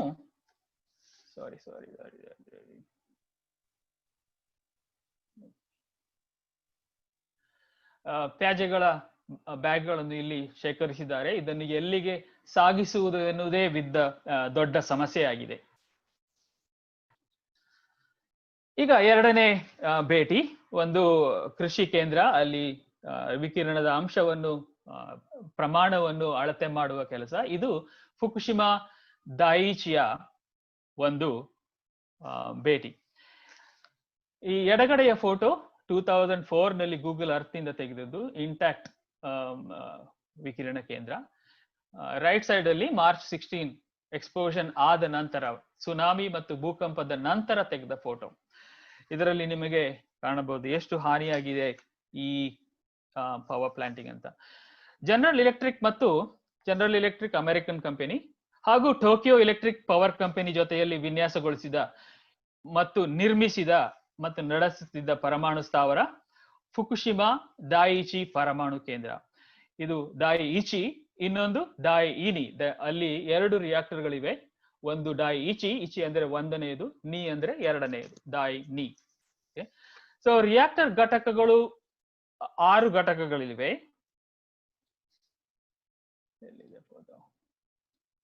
ಓಕೆ, ಇದರ ಹಿನ್ನೆಲೆ ನಾನು ಇಲ್ಲಿ ಹೇಳಲೇಬೇಕು. ಯಾಕಂದ್ರೆ ನಾನು ಮತ್ತು ನಮ್ಮ ಸಿಂಗಪೂರ್ ನ್ಯಾಷನಲ್ ಯೂನಿವರ್ಸಿಟಿಯ ವಿಶ್ವವಿದ್ಯಾಲಯದ ವಿದ್ಯಾರ್ಥಿಗಳು ಟೋಕಿಯೋದಿಂದ ಇವಾಕಿ ಎನ್ನುವ ನಗರಕ್ಕೆ ಮುಂಚಿನ ದಿನದ ರಾತ್ರಿ ಬಂದು ಹೋಟೆಲ್ನಲ್ಲಿ ಉಳಿದುಕೊಂಡಿವಿ. ಇವಾಕಿ ಸುಮಾರು 30-40 ಕಿಲೋಮೀಟರ್ ದೂರದಲ್ಲಿದೆ ರಿಯಾಕ್ಟರ್ಗಿಂತ. ನಾವು ಒಟ್ಟಿಗೆ 15 ಜನ ಸಿಂಗಪುರದಿಂದ ಹೋಗಿದ್ದೆವು. ಖಾಲಿ 10 ಜನ ಫುಕುಶಿಮಾ ಪ್ರಾಂತ್ಯಕ್ಕೆ ಬರಲು ಒಪ್ಪಿದರು. ಉಳಿದ 5 ಜನ ಟೋಕಿಯೋದಲ್ಲೇ ಉಳಿದುಕೊಂಡು ಹೆದರಿ. ನಮ್ಮ ಜೊತೆಗೆ ಟೋಕಿಯೋದಿಂದ ತಿಂಡಿ ಪ್ಯಾಕ್ಗಳನ್ನು ಮಾಡಿಕೊಂಡೇ ಬಂದಿದ್ರು. ಯಾಕಂದ್ರೆ ಅವರಿಗೆ ಫುಕುಶಿಮಾ ಜಿಲ್ಲೆಯ ತಿಂಡಿಗಳೆಲ್ಲ ವಿಕಿರಣದಿಂದ ಕಲ್ಮಶವಾಗಿರಬಹುದು ಎನ್ನುವ ಅಂಜಿಕೆ ಹಾಗೂ ಭಯ. ಬೆಳಿಗ್ಗೆ ಎದ್ದು ಹೊರಟಾಗ 4 ವಿದ್ಯಾರ್ಥಿಗಳು ಹೆದರಿಕೆಯಿಂದ ವಿಕಿರಣ ಕೇಂದ್ರಕ್ಕೆ ಬರಲು ಹಿಂಜರಿದರು. ಹಾಗಾಗಿ ಇವಾಕಿ ನಗರದಲ್ಲೇ ಪ್ರವಾಸ ಮಾಡುತ್ತೇವೆ ಎಂದರು. ಉಳಿದ ನಾವು 7 ಜನರು ಇವಾಕಿ ನಗರದಿಂದ ರೈಲು ಪ್ರಯಾಣ ಮಾಡಿ ಟೋಮಿಯೋಕೋ ಎನ್ನುವ ಸ್ಟೇಷನ್ ತಲುಪಿದೆವು. ಅಲ್ಲಿಗೆ ಟೆಪ್ಕೋ ಅಧಿಕಾರಿಗಳು ಬಂದು ನಮ್ಮನ್ನು ಅಣುಸ್ಥಾವರಕ್ಕೆ ಕರೆದುಕೊಂಡು ಹೋದರು. ಸೊ ನಾವು ಹೋಗಿ ಅವರು ಟೆಪ್ಕೋ ಅಧಿಕಾರಿಗಳು ಪ್ರವಾಸದ ಕಾರ್ಯಸೂಚಿಯನ್ನು ತಿಳಿಸಿದರು. ಹಾಗೆಯೇ ಎಲ್ಲರಿಗೂ ಒಂದೊಂದು ಪಾಕೆಟ್ ವಿಕಿರಣ ಅಥವಾ ರೇಡಿಯೇಷನ್ ಡೋಸಿಮೀಟರ್ಗಳನ್ನು ಕೊಟ್ಟರು. ಇಲ್ಲಿ ಒಂದು ಫೋಟೋ ಹಾಕಿದ್ದೇನೆ ರೈಟ್ ಸೈಡ್ ಅಲ್ಲಿ. ಇದು ಸಣ್ಣ ರೇಡಿಯೇಷನ್ ಡೋಸಿಮೀಟರ್. ಇದೊಂದು ರೇಡಿಯೇಷನ್ ಪ್ರಮಾಣವನ್ನು ಅಳತೆ ಮಾಡುತ್ತದೆ. ಈ ಡೋಸಿಮೀಟರ್ ದಾರಿಯುದ್ದಕ್ಕೂ ದುರಂತದ ನಂತರ ಉಳಿದ ವಿಕಿರಣಗಳ ಪ್ರಮಾಣವನ್ನು ಅಳತೆ ಮಾಡುತ್ತಿತ್ತು. ಅಲ್ಲಲ್ಲಿ ರಸ್ತೆಯ ಮೇಲೆ ನಾವು ಡೋಸಿಮೀಟರ್ಗಳನ್ನು ನೋಡಬಹುದು. ಇದು ಮೇಲೆ ರಸ್ತೆಯ ಮೇಲುಗಡೆ ಹಾಕಿದಂತಹ ನಿಮಗೆ ಟ್ರಾಫಿಕ್ ಲೈಟ್ ಇರುವ ಜಾಗದಲ್ಲಿ ಒಂದು ಡೋಸಿಮೀಟರ್. ಅದು ನಮಗೆ ಎಷ್ಟು ರೇಡಿಯೇಷನ್ ಅಥವಾ ವಿಕಿರಣ ಈ ಪ್ರದೇಶದಲ್ಲಿ ಇದೆ ಎಂದು ತಿಳಿಸುತ್ತದೆ. 2.347 ಮೈಕ್ರೋಸೀವರ್ಟ್ ಪರ್ ಅವರ್. ಇದರ ಬಗ್ಗೆ ಆಮೇಲೆ ನಾನು ಹೇಳ್ತೇನೆ. ಕೆಲವು ಫೋಟೋಗ್ರಾಫ್ಗಳಲ್ಲಿ ಆಗ ಹೇಳಿದ ಹಾಗೆ ಫುಕುಶಿಮಾ 2011ರಲ್ಲಿ ಆದ ಫುಕುಶಿಮಾ ದಾಯಿಚಿಯ ಕರಗುವಿಕೆಯ ಕಾರಣ ಇತಿಹಾಸದಲ್ಲಿ ಅತ್ಯಂತ ಭೀಕರವಾದ ದುರಂತವಾಗಿದೆ. ಇದನ್ನು ಸ್ವಚ್ಛಗೊಳಿಸುವ ಪ್ರಯತ್ನಗಳಲ್ಲಿ ತಂತ್ರಜ್ಞಾನವು ವಿಶಿಷ್ಟ ಸ್ವಚ್ಛಗೊಳಿಸುವ ಕಾರ್ಯದ ಭಾಗವಾಗಿ ಇಲ್ಲಿ ತಂತ್ರಜ್ಞಾನವು ಕೂಡ ವಿಶಿಷ್ಟ ಪಾತ್ರ ವಹಿಸುವ ಸ್ಥಳವಾಗಿದೆ.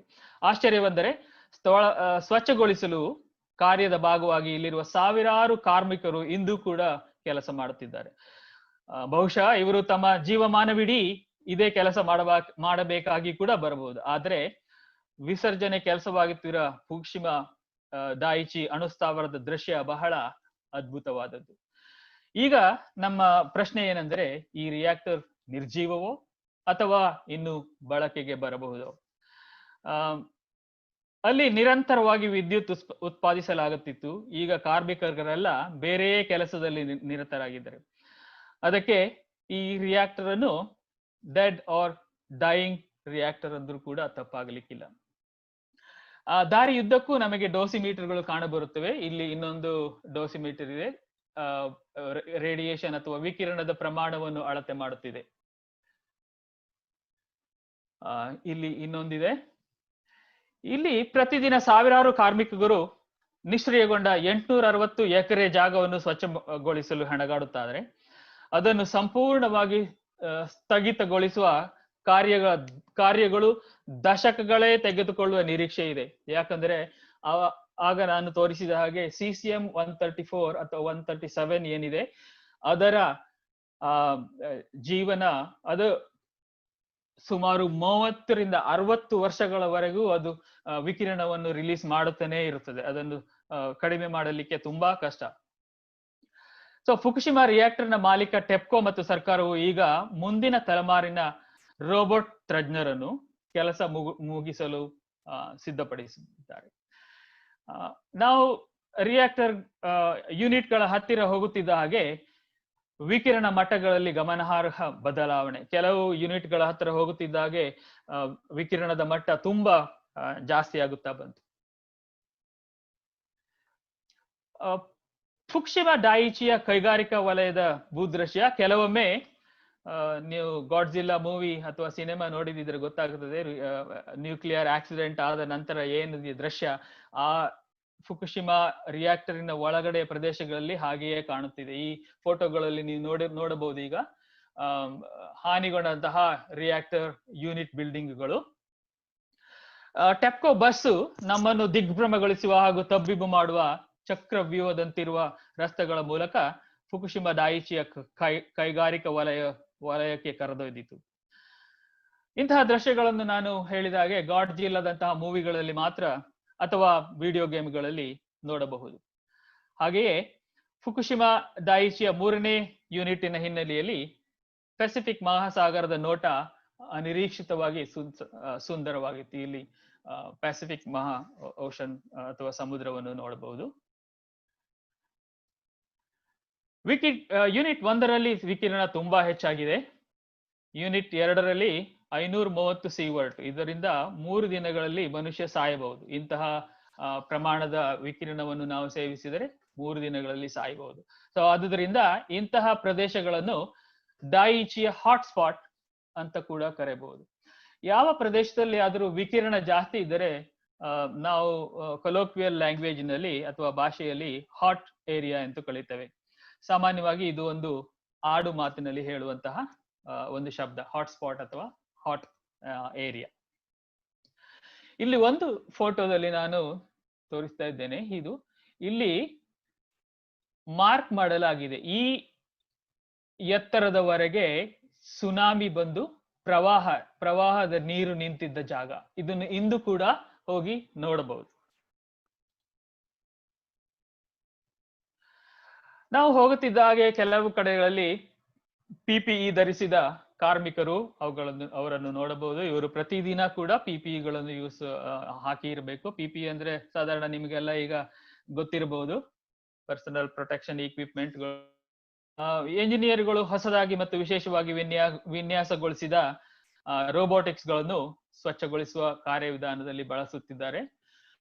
ವಿಕಿರಣದ ಮಟ್ಟ ಕೆಲವು ಕಡೆ ಜಾಸ್ತಿ ಆಗಿರೋದ್ರಿಂದ ಮನುಷ್ಯ ಹೋಗಲು ಸಾಧ್ಯವೇ ಇಲ್ಲ. ಹೋದರೆ ವಿಕಿರಣದ ಒಡ್ಡುವಿಕೆಯಿಂದಾಗಿ ಅವರಿಗೆ ತುಂಬಾ ತೊಂದರೆ ಆಗುವ ಸಾಧ್ಯತೆಗಳು ಇವೆ. ಕೆಲವೊಮ್ಮೆ ಮನುಷ್ಯ ಒಳಗೆ ಹೋದ್ರೆ ಕೂಡಲೇ ಮರಣ ಹೊಂದುವ ಕೂಡ ಸಾಧ್ಯತೆ. ಅದಕ್ಕಾಗಿ ಈಗಿನ ರೋಬೋಟಿಕ್ಸ್ ಗಳನ್ನು ಉಪಯೋಗಿಸಿ ಕ್ಲೀನಿಂಗ್ ಮಾಡ್ತಾ ಇದ್ದಾರೆ. ಇಲ್ಲಿ ಜನಗಳನ್ನು ನೋಡಬಹುದು ನೀವು. ಇನ್ನು ಹೋಗುತ್ತಿದ್ದ ಹಾಗೆ ನಮ್ಮ ದಾರಿಯಲ್ಲಿ ರೆಸ್ಟೋರೆಂಟ್ಗಳು, ಕಿರಾಣಿ ಅಂಗಡಿಗಳು, ರಿಯಾಕ್ಟರ್ನ ಹೊರಗಿರುವ ಜಪಾನಿಗೆ ಅನನ್ಯವಾಗಿರುವ ಸೀಮಿತವಾಗಿರುವ ಸೋನಿಕ್ ಹೆಜ್ಹಾಗ್ ವಿಡಿಯೋ ಗೇಮ್ ಸೆಂಟರ್ಗಳು ಕೂಡ ಕುಸಿದು ಬಿದ್ದಿವೆ. ಬಲಗಡೆ ಇರುವುದು ರಿಯಾಕ್ಟರ್ನ ಒಳಗಡೆ ಇರುವ ಪೆಟ್ರೋಲ್ ಸ್ಟೇಷನ್ ಅಥವಾ ಪಾರ್ಕ್ ಮಾಡಿರುವ ಕಾರುಗಳು. ಈ ಕಾರುಗಳು 2011ನಿಂದ ಅಲ್ಲೇ ನಿಂತಿವೆ. ಯಾಕಂದ್ರೆ ವಿಕಿರಣದ ಸ್ಫೋಟನೆಯಿಂದಾಗಿ ಅದರ ಮೇಲೆ ರೇಡಿಯೋ ಆಕ್ಟಿವ್ ಮೆಟೀರಿಯಲ್ ಅಥವಾ ವಿಕಿರಣಗಳು ಇವೆ ಅಂತ ಅದನ್ನು ಹೊರಗಡೆ ತೆಗೆದುಕೊಂಡು ಹೋಗ್ಲಿಕ್ಕೆ ಬಿಡ್ತಾನೆ ಇಲ್ಲ. ಅವುಗಳ ಕಾರ್ ನಂಬರ್ಗಳನ್ನು ಕ್ಯಾನ್ಸಲ್ ಮಾಡಲಾಗಿದೆ. ಹತ್ತಿರದ ರಸ್ತೆಗಳಲ್ಲಿ ಕೂಡ ಪ್ರವೇಶವಿಲ್ಲ.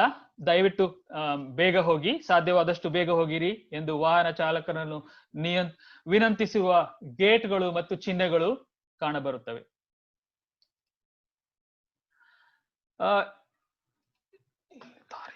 ಓಕೆ, ಈ ದಾರಿಯ ಎರಡೂ ಪಕ್ಕಗಳಲ್ಲಿ ಇದೊಂದು ಹಳ್ಳಿ. ಇಲ್ಲಿ ಮನೆಗಳಿವೆ. ಇಲ್ಲಿ ಎಲ್ಲ ಜನ ಕೂಡ ವಾಸಿಸುತ್ತಿದ್ದರು.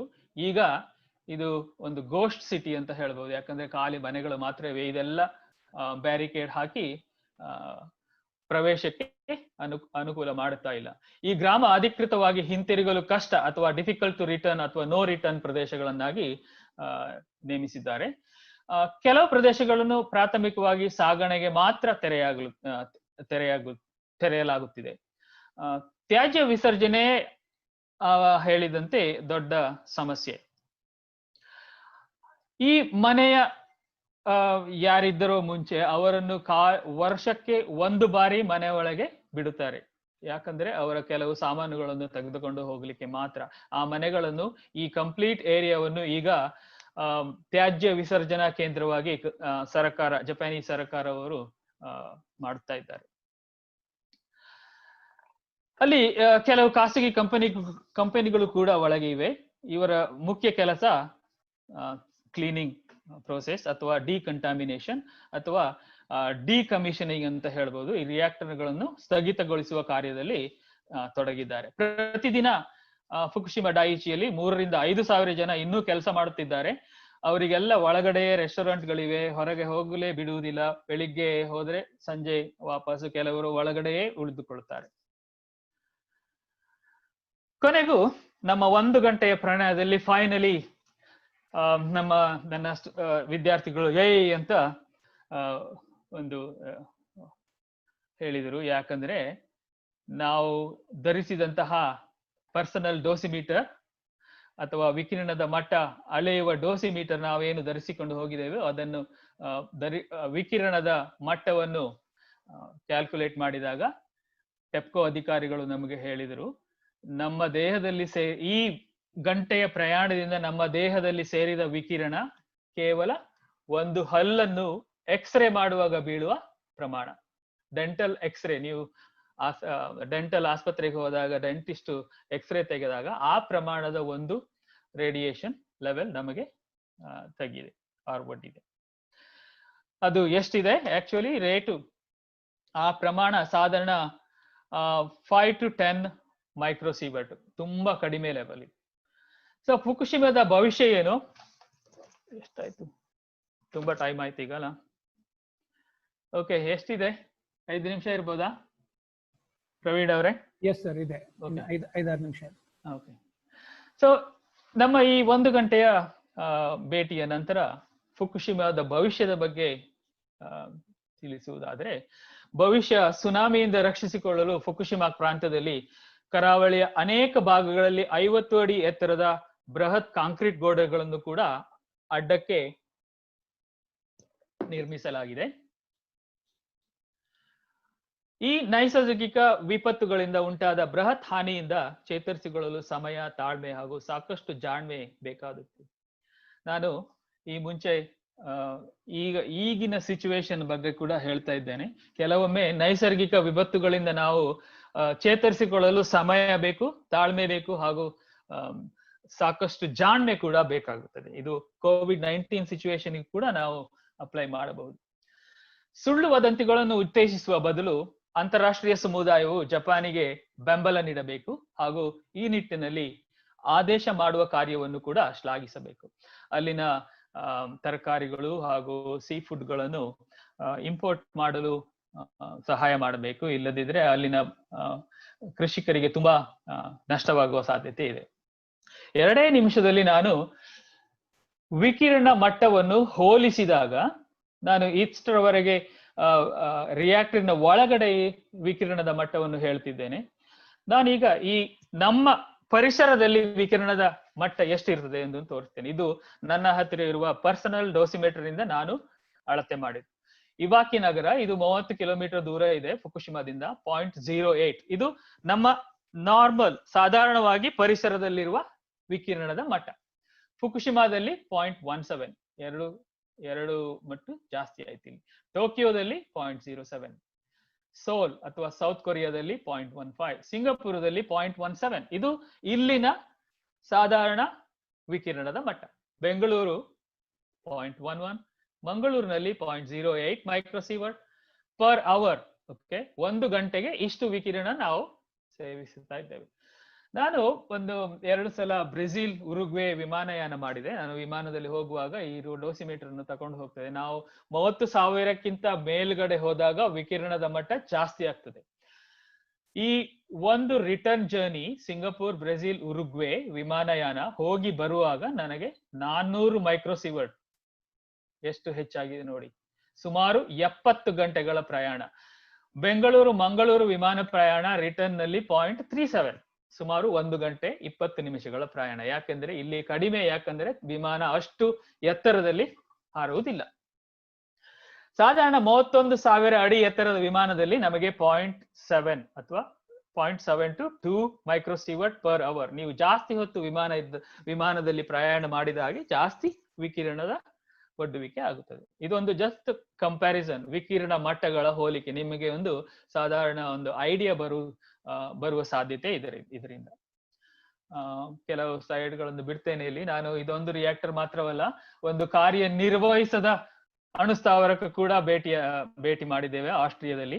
ಇದರ ಕಥೆ ಏನಂದ್ರೆ, ಇದೊಂದು ಅಣುಸ್ಥಾವರ ಆಸ್ಟ್ರಿಯಾ ಗವರ್ಮೆಂಟ್ 1970s ಅಲ್ಲಿ ಕಟ್ಟಿ ಇಟ್ಟಿದೆ. ಅದರ ನಂತರ ಅವರು ಜನರ ಅಭಿಪ್ರಾಯವನ್ನು ಕೇಳಿದ್ರು, ಅಣುಸ್ಥಾವರ ಬೇಕೋ ಬೇಡವೇ ಅಂತ. ಇದರ ಎಲ್ಲ ಸಿದ್ಧತೆಗಳನ್ನು ಮಾಡಿ ಒಳಗೆ ಎಲ್ಲ ಫೆಸಿಲಿಟಿಗಳನ್ನು ರಿಯಾಕ್ಟರ್ಗೆ ರೆಡಿ ಮಾಡಿ ಇಟ್ಟಿದ್ರು. ನಂತರ ಜನರ ಅಭಿಪ್ರಾಯ ಕೇಳಿದಾಗ 50.4% ಆಫ್ ಪೀಪಲ್ ಅವರು ವಿಕಿರಣ ಅಣುಸ್ಥಾವರ ನಮಗೆ ಬೇಡ ಅಂತ ಹೇಳಿದ್ರು.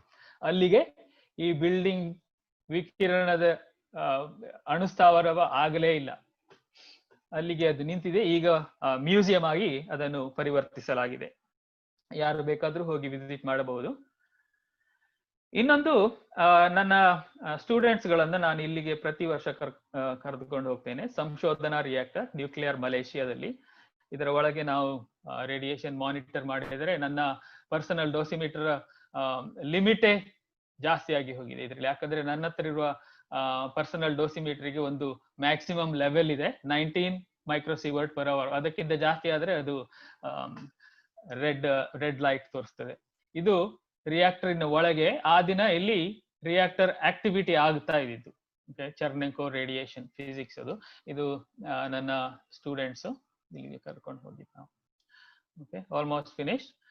ನಾನು ಇದು ರಿಯಾಕ್ಟರ್ ಬಗ್ಗೆ ಅಥವಾ ಅಣುಸ್ಥಾವರದ ಬಗ್ಗೆ ಯಾಕೆ ಹೇಳ್ತಿದ್ದೇನೆ ಅಂತ ಹೇಳಿದ್ರೆ, ಇದು ಮೊನ್ನೆ ಕ್ರಿಟಿಕ್ಯಾಲಿಟಿ ಬಂದಂತಹ ಭಾರತದಲ್ಲಿರುವ ಅಣುಸ್ಥಾವರ ಕೇಂದ್ರ. 15,700 ಮೆಗಾವಾಟ್ ಉತ್ಪಾದನಾ ಸಾಮರ್ಥ್ಯದೊಂದಿಗೆ 21 ಸ್ಥಳೀಯ ಪರಮಾಣು ವಿದ್ಯುತ್ ರಿಯಾಕ್ಟರ್ಗಳನ್ನು ನಿರ್ಮಿಸಲು ಭಾರತ ಯೋಜಿಸಿದೆ. ಇದು 2031 ಒಳಗೆ. ಸೊ ನಮಗೆ ಭಾರತದಲ್ಲಿ ಇಷ್ಟೊಂದು ಅಣುಸ್ಥಾವರ ಕೇಂದ್ರಗಳು ಉತ್ಪಾದನೆ ಅಥವಾ ನಿರ್ಮಿಸಲು ಯೋಜನೆ ಇರುವಾಗ ಈ ವಿಷಯದ ಬಗ್ಗೆ ನಮಗೆ ಅರಿವು ಹಾಗೂ ಜಾಗ್ರತೆ ಇರಲೇಬೇಕು. ಅದಕ್ಕಾಗಿ ನನ್ನ ಇವತ್ತಿನ ಭಾಷಣ ತುಂಬಾ ಉಪಯೋಗಕಾರಿ ಎಂದು ಇಷ್ಟಪಡುತ್ತೇನೆ. ಇದು ಇನ್ನೊಂದು ಸ್ಲೈಡು, ವಿಕಿರಣದ ಮಟ್ಟದ ಹೋಲಿಕೆ. ನಾನು ಆಗ ತಿಳಿಸಿದ ಹಾಗೆ ಸಾಮಾನ್ಯ ವಾತಾವರಣದಲ್ಲಿ 10 ಮೈಕ್ರೋಸೀವರ್ಟ್ ಪರ್ ಇಯರ್. ಇಲ್ಲಿ radio active emission from nuclear reprocessing plant, ಅಣುಸ್ಥಾವರ ಕೇಂದ್ರದಿಂದ, ಇದು ಕೂಡ ಅಣುಸ್ಥಾವರ ಕೇಂದ್ರದಿಂದ.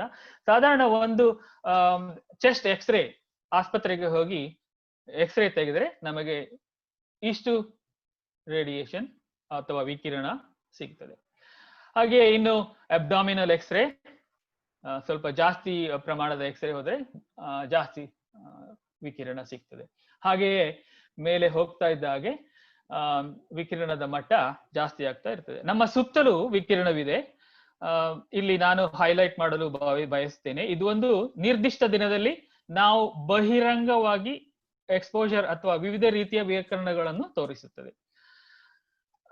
ಒಂದು ಮುಖ್ಯ ವಿಷಯ ಇಲ್ಲಿ, ವಿಶ್ವದ ಕೆಲವು ಭಾಗಗಳು, ಎಕ್ಸಾಂಪಲ್ ಕೇರಳದ ಕರುನಾಗಪಲ್ಲಿ ಎನ್ನುವಂತಹ ಸ್ಥಳ ಅಥವಾ ಅಂತ 5 ಜಾಗಗಳಿದೆ ಇಡೀ ವಿಶ್ವದಲ್ಲಿ. Naturally high back ground radiation, ನೈಸರ್ಗಿಕವಾಗಿ ಜಾಸ್ತಿ ಪ್ರಮಾಣದ ವಿಕಿರಣದ ಲೆವೆಲ್ಗಳು ಇಲ್ಲಿ ಇದ್ದೇವೆ. ಇಲ್ಲಿ ಇರುವ ಜಾಗದಲ್ಲಿ ಇಲ್ಲಿನ ಜನರು ಜಾಸ್ತಿ ಪ್ರಮಾಣದ ರೇಡಿಯೇಷನ್ಗೆ ಅಥವಾ ಅವಿಕಿರಣಕ್ಕೆ ಎಕ್ಸ್ಪೋಸ್ ಆಗ್ತಾ ಇದ್ದಾರೆ. ಓಕೆ, ಈಗ ನಾನು ಇನ್ನೊಂದು ರೀತಿಯ ಸಂಶೋಧನೆ ಮಾಡ್ತಾ ಇದ್ದೇನೆ.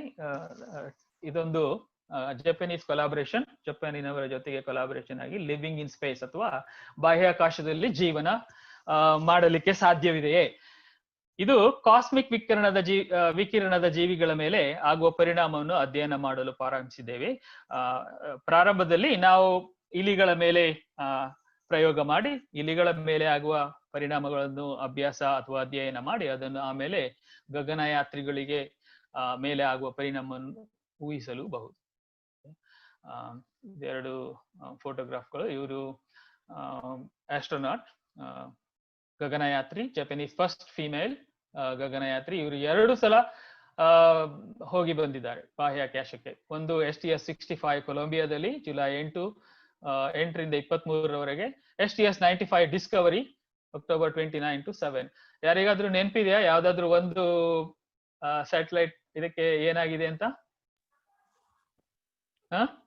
ಹೌದು, ಕೊಲಂಬಿಯಾ ಬ್ಲಾಸ್ಟ್ ಆಗಿತ್ತಲ್ವಾ? ಬ್ಲಾಸ್ಟ್ ಆಗಿದೆ, ಕರೆಕ್ಟ್. ಅದರ ಮುಂಚೆ ಈ ಡಾಕ್ಟರ್ ಚಿಯಾಕಿ ಮುಕಾ, ಇವರು ಪೀಡಿಯಾಟ್ರಿಕ್ ಡಾಕ್ಟರು. ಇನ್ನೊಬ್ಬ ಸತೋಶಿ ಫುರುಕಾವಾ, ಇವರು ಸೊಯೂಜ್ ಅಲ್ಲಿ ತುಂಬಾ 5-6 ತಿಂಗಳು ಸ್ಪೇಸ್ ನಲ್ಲಿ ಇದ್ದು ಬಂದಿದ್ದಾರೆ 2011. ಸೊ ಇವರು ಸ್ಪೇಸ್ ರಿಸರ್ಚ್ ಏಜೆನ್ಸಿಯ ಡೈರೆಕ್ಟರ್, ಅವರು ರಿಸರ್ಚ್ ಡೈರೆಕ್ಟರ್. ಅವರ ಫಂಡಿಂಗಿನಿಂದ ನಾವು ನನ್ನ ಕಲೀಗ್ ಅಕಿರಾ ಫುಜಿಮೋರಿ ಜೊತೆಗೆ ಇದರ ಬಗ್ಗೆ ರಿಸರ್ಚ್ ಮಾಡ್ತಾ ಇದ್ದೇವೆ. ತುಂಬಾ 1 ಗಂಟೆ ಆಯ್ತಲ್ಲ ಸಾಧಾರಣ. ಕೇಳಿದ್ದಕ್ಕೆ ಧನ್ಯವಾದಗಳು, ಥ್ಯಾಂಕ್ ಯು. ಇದರ ಹಿನ್ನೆಲೆ ಏನು, ನಾನು ಶರ್ಮರಿಗೆ ಧನ್ಯವಾದ ಹೇಳಲೇಬೇಕು. ನಾನು ಫುಕುಶಿಮಾ ರಿಯಾಕ್ಟರ್ ವಿಸಿಟ್ ಮಾಡಿದ ಮರುದಿನವೇ ಅವರಿಗೆ ಒಂದು ಮೆಸೇಜ್ ಕಳಿಸಿದ್ದೇನೆ. ಆಗ ಅವರ ರೆಸ್ಪಾನ್ಸ್ ನೋಡಿ. Can you give an interview on this for Jana Suddhi over phone? I will record and use it. It can be in Kannada. A visit to a dead power reactor. ಈ ಒಂದು ಸೂಚನೆ ನನಗೆ ಇಂಥ ರೀತಿಯ ಬರಹ ಅಥವಾ ಭಾಷಣ ಮಾಡಲು ಒಂದು ಸ್ಫೂರ್ತಿ ಕೊಟ್ಟಿದೆ. ಧನ್ಯವಾದಗಳು. Thank you. ಧನ್ಯವಾದಗಳು ಸರ್. ಕೆಲವು ಮೆಸೇಜ್ಗಳಿದೆ. ಕ್ವೆಶನ್ ಅಂಡ್ ಆನ್ಸರ್ಗೆ ಓಪನ್ ಮಾಡೋದಕ್ಕೆ ಮುಂಚೆ ಅದನ್ನು ನಾವು ನೋಡೋಣ. ಮಧುಸೂದನ್ ಉಪಾಧ್ಯಾಯ ಅವರು, well done Prakash, I know how difficult it is to deliver in Kannada after moving out ಅಂತ ಹಾಕಿದ್ದಾರೆ. Thank you. ಮಧುಸೂದನ್ ಆಕ್ಚುಲಿ ನನ್ನ PUC ಕ್ಲಾಸ್ಮೇಟ್ ಕೋಟದಲ್ಲಿ. Is anaesthesia professor in KMC Mangalore. Thank you Madhu. ಆಮೇಲೆ ಇನ್ನೊಂದೆರಡು ಪ್ರಶ್ನೆಗಳಿದೆ. ನಾನು ಮೊದಲನೇ ಪ್ರಶ್ನೆಯಿಂದ ತಗೊಳ್ತೀನಿ. ಪ್ರವೀಣ್ ಅವರ ಪ್ರಶ್ನೆ ಮೊದಲು. ಈಗ ನೀವು ವಿವರಣೆ ಕೊಡ್ತಾ ಹೇಳಿದ್ರಿ ಅದರ ರೇಡಿಯೇಷನ್ ಪ್ರಭಾವ ಏನಾಗುತ್ತೆ ಮನುಷ್ಯರ ಮೇಲೆ, ಅದರ ಒಂದು ಮಟ್ಟ ಮೀರಿ ಹೋದ್ರೆ ಸಾವು ಕೂಡ ಸಂಭವಿಸಬಹುದು ಅಂತ. ಪ್ರವೀಣ್ ಅವ್ರು ಕೇಳ್ತಾರೆ, ಈ ತರ ಅಪಘಾತಗಳು ನಡೆದಾಗ ಅದರ ಎಸ್ಟಿಮೇಟ್ಗಳು ಬೇರೆ ಬೇರೆ ತರ ಇರುತ್ತೆ. ಒಂದೊಂದು ಮಾಧ್ಯಮಗಳಲ್ಲಿ ಒಂದೊಂದು ಅಂತಾರಾಷ್ಟ್ರೀಯ ಮಾಧ್ಯಮ ಇರ್ಬೋದು, ಸ್ಥಳೀಯ ಮಾಧ್ಯಮ ಇರ್ಬೋದು, ಬೇರೆ ಬೇರೆ ರೀತಿಯಲ್ಲಿ ಹೇಳ್ತಾರೆ. ಅದ್ರ ನಿಜವಾದ ಸ್ವರೂಪ, ಈಗ ಚೆರ್ನೋಬಿಲ್ನಿಂದ ಫುಕುಶಿಮಾವರೆಗೆ ಅದು ನಿಜವಾದ ಸ್ವರೂಪ ಏನು ಮತ್ತು ಈ ತರ ಸಾವುಗಳು ಸಂಭವಿಸೋದಕ್ಕೆ ಕಾರಣ ಏನು, ಅದು ಈಗ ಒಂದು ರೇಡಿಯೇಷನ್ ಎಕ್ಸ್ಪೋಜರ್ ಆಯಿತು ಅಂದ್ರೆ ಹೌ ಡೆಡ್ಲಿ ಇಸ್ ಇಟ್ ಅಂತ ಪ್ರವೀಣ್ ಅವ್ರು ಕೇಳ್ತಾರೆ. ಓಕೆ, ಅವರಿಗೆ ಆಕ್ಚುಲಿ ಲೆವೆಲ್ ಪ್ರಮಾಣ ಬೇಕಾ ಅಥವಾ ಯಾವ ಮೆಷರ್ಮೆಂಟ್ಸ್, ಅಥವಾ ಈಗ ರೇಡಿಯೇಷನ್ ಅನ್ನು ವಿಕಿರಣವನ್ನು ನಾವು ಒಂದು ಯೂನಿಟ್ ಇಂದ ಮೆಷರ್ ಮಾಡ್ತೇವೆ. ಓಕೆ, ನಾವು ಅದರ ಇಫೆಕ್ಟ್ ಅನ್ನು ಅಧ್ಯಯನ ಮಾಡುವಾಗ ಈ ಬೇರೆ ಬೇರೆ ಡೋಸ್ ಅಥವಾ ಪ್ರಮಾಣದಲ್ಲಿ ಸ್ಟಡಿ ಮಾಡ್ತೇವೆ. ಯಾವ ಪ್ರಮಾಣ ಸೇಫ್ ಇರ್ಬೋದು ಅಂತ ಚೆಕ್ ಮಾಡ್ಲಿಕ್ಕೆ. ನಾನು ಬಯಾಲಜಿಸ್ಟ್. ಯೂಶುವಲಿ ಬಯಾಲಜಿಸ್ಟ್ ನಮ್ದು ಅಭಿಪ್ರಾಯ ಏನಂದ್ರೆ ಯಾವ ಡೋಸ್ ಕೂಡ ಸೇಫ್ ಇಲ್ಲ. Even our back ground level ಎಲ್ಲಿ ಕೇರಳ ಬೀಚಿಗೆ ಹೋದ್ರು ಅಲ್ಲಿ ಥೋರಿಯಂ ಇದೆ, ಅದು ಕೂಡ ಡೇಂಜರ್ ಆಗಬಹುದು. ಸೊ ಇದು ಸೀವರ್ಟ್ ಅಥವಾ ಮೈಕ್ರೋ ಸೀವರ್ಟ್ ಗಳಂದ್ರೆ ಏನು? ಇದೊಂದು ವಿಕಿರಣ ಮಟ್ಟವನ್ನು ಅಳತೆ ಮಾಡುವ ವಿಧಾನ. ಓಕೆ, ನಾನೊಂದು ಕಂಪ್ಯಾರಿಸನ್ ಅಥವಾ ಹೋಲಿಕೆ ಮಾಡ್ತೇನೆ. ಸುಮಾರು 1 ಸೀವರ್ಟ್ ಗಳಿಂದ ಹೆಚ್ಚು ಪ್ರಮಾಣದ ಡೋಸ್ ವಿಕಿರಣ ಕಾಯಿಲೆಯನ್ನು ಉಂಟು ಮಾಡುವ ಸಾಧ್ಯತೆ ಇದೆ, ಅಕ್ಯೂಟ್ ರೇಡಿಯೇಷನ್ ಸಿಂಡ್ರೋಮ್. ಅವಾಗ ನಾನು ಅದನ್ನು ಮೆನ್ಷನ್ ಮಾಡಿದೆ ಅಲ್ಲ ಮುಂಚೆ. ಶ್ರೀನಿಧಿ ಅವರೇ ಕೇಳ್ತಾ ಇದೆಯಾ? ಹೌದು ಸರ್. ನಿಮ್ಮ ಕ್ವೆಶ್ಚನ್ ಇದರ ಡೋಸ್ ಇಫೆಕ್ಟ್ ರಿಲೇಶನ್ಶಿಪ್ ಅಲ್ಲ. ಸಾಧಾರಣ ಒಂದು ರೀತಿಯಲ್ಲಿ 1 ಸೀವರ್ಟ್ ಅಂದ್ರೆ 1 ಮಿಲಿಯನ್ ಮೈಕ್ರೋ ಸೀವರ್ಟ್ ಆಗ್ಬೋದು. ಸೊ ಈ ವಿಕಿರಣಗಳಿಗೆ ನಾವು ಒಡ್ಡಿಕೊಂಡ್ರೆ ವಾಕರಿಕೆ, ವಾಂತಿ, ರಕ್ತಸ್ರಾವದಂತಹ ಪರಿಣಾಮಗಳು ಸಾಧ್ಯತೆ ಇದೆ. ಇದು ಹೈ ಡೋಸ್. ಆಕ್ಚುಲಿ 1 ಗ್ರೇ ಅಂದ್ರೆ ತುಂಬಾ ಜಾಸ್ತಿನೇ ಆಗ್ತದೆ. ಅದು 1 ಗಂಟೆಗೆ 5 ಸೀವರ್ಟ್ಗಳನ್ನು ಒಡ್ಡಿಕೊಂಡ್ರೆ ಸುಮಾರು ಅರ್ಧದಷ್ಟು ಜನ ತಿಂಗಳೊಳಗೆ ಸಾಯುವ ಸಂಭವ ಇದೆ. ಓಕೆ, ನಾನು ಇಲ್ಲಿ ಡೋಸಿದು ಪ್ರಮಾಣ ಹೇಳ್ತಾ ಇರೋದು 0.0 ಮೈಕ್ರೋ ಸೀವರ್ಟ್. ಇದು 1 ಸೀವರ್ಟ್ ಅನ್ನ ಅದನ್ನ ನೀವು ಮಲ್ಟಿಪ್ಲೈ ಮಾಡಬೇಕು ನಂಬರ್ಸ್, ಆಯ್ತಾ? ಇದು ಈ ಆನ್ಸರ್ ಸರಿನಾ ಅಥವಾ ನೀವು ಬೇರೆ ಏನಾದ್ರು ಬೇಕಿತ್ತಾ? ಸರ್, ನಾನು ಪ್ರವೀಣ್. ಒಂದು just to clarify the question sir, ಅಂದ್ರೆ ನಾವು ಸ್ಕೂಲಲ್ಲಿ ಓದ್ತಾ ಇದ್ದಾಗ 3 ಮೈಲ್ ಐಲ್ಯಾಂಡ್ ಮತ್ತೆ ಚೆರ್ನೋಬಿಲ್ ಬಗ್ಗೆ ನಮ್ಗೆ ಶಾಲೆಯಲ್ಲಿ ಹೇಳಿದ್ರು, ನ್ಯೂಕ್ಲಿಯರ್ ಆಕ್ಸಿಡೆಂಟ್ ಅಂತ. ಅಂಡ್ ಚೆರ್ನೋಬಿಲ್ ಬಗ್ಗೆ ಹೆಚ್ಚು ಸ್ವಲ್ಪ ಮೀಡಿಯಾದಲ್ಲೂ there are documentaries which have estimates of death somewhere between 55 workers on the site to somewhere between thousands of people died and it is kept as a state secret ಅನ್ನೋ ತರ ಇದೆ. So reality is somewhere between that 55 and 1000. So where is it ಅಂತ ಹಾಗೆ. Okay, ಅದು actually correct number ಸಿಗೋದು ಅವ್ರ ಹತ್ರವೇ ಇರ್ತದಲ್ಲ. ಎಲ್ಲ controlled, usually atomic power station ಮತ್ತೆ ಪರಮಾಣು ರೀತಿಯ ಸಂಶೋಧನೆಗಳೆಲ್ಲ ಗವರ್ಮೆಂಟ್ ಕಂಟ್ರೋಲ್ಡ್, ಅವರ ಹತ್ರನೇ ಎಲ್ಲ ಇರ್ತದೆ. ಈಗ ಫುಕುಶಿಮಾದ ಬಗ್ಗೆ ನಾನು ಹೇಳುವುದಾದ್ರೆ, ಫುಕುಶಿಮಾದ ಸ್ಫೋಟದಿಂದ ಯಾರು ಸಾಯಲಿಲ್ಲ. ಓಕೆ, ಯಾಕಂದ್ರೆ ಅವರು ಒಳಗಿರ್ಲಿಲ್ಲ. ರೇಡಿಯೇಷನ್ ಡೋಸ್ ಅವ್ರಿಗೆ ಬಂದಿದೆ, ಅವರಿಗೆ ಎಕ್ಸ್ಪೋಜರ್ ಆಗಿದೆ, ಬಟ್ ಯಾರು ಸಾಯಲಿಲ್ಲ. ಈಗ 2016 ಅಲ್ಲಿ ಫಸ್ಟ್ ಡೆತ್. ಓಕೆ, ಅದನ್ನು ಕಂಪ್ಲೀಟ್ ಆಗಿ ಅದರ ಈಗ ಸಂಪೂರ್ಣವಾಗಿ ವಿಕಿರಣದಿಂದಲೇ ಆಗಿದೆ ಅಂತ ಹೇಳಲಿಕ್ಕೆ ಸಾಧ್ಯ ಇಲ್ಲ. ಯಾಕಂದ್ರೆ ಅವನ ಪ್ರೀ ಎಕ್ಸಿಸ್ಟಿಂಗ್ ಕಂಡೀಷನ್ ನಮ್ಗೆ ಗೊತ್ತಿಲ್ಲ.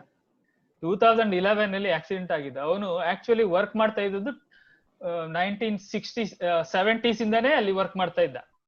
ಅದು ಅಕ್ಯುಮುಲೇಟ್ ಆಗ್ತಾ ಇದ್ರೆ ಡೋಸು ಸಾಧಾರಣ ಅದು ಇಫೆಕ್ಟ್ ಆಗಿರ್ಬೋದು ಅಂತ. ನೀವೇ ಅಲ್ಲ ಇದು ಕ್ವಶನ್ ಕೇಳಿದ್ದು? ಹೌದು ಸರ್. ಮುಂಚಿದ ಕ್ವಶನ್ ನೀವೇನಾ? ಹೌದು sir. Okay, thank you. Sharma, ಇನ್ನೇ ಯಾರು ಕ್ವಶನ್? ಶರ್ಮಾ ಅವರು ಇನ್ನೊಂದು ಕೇಳಿದ್ರು, ಅಲ್ಲಿ ನೀವು ಮೆಷರ್ಮೆಂಟ್ ಅಲ್ಲಿ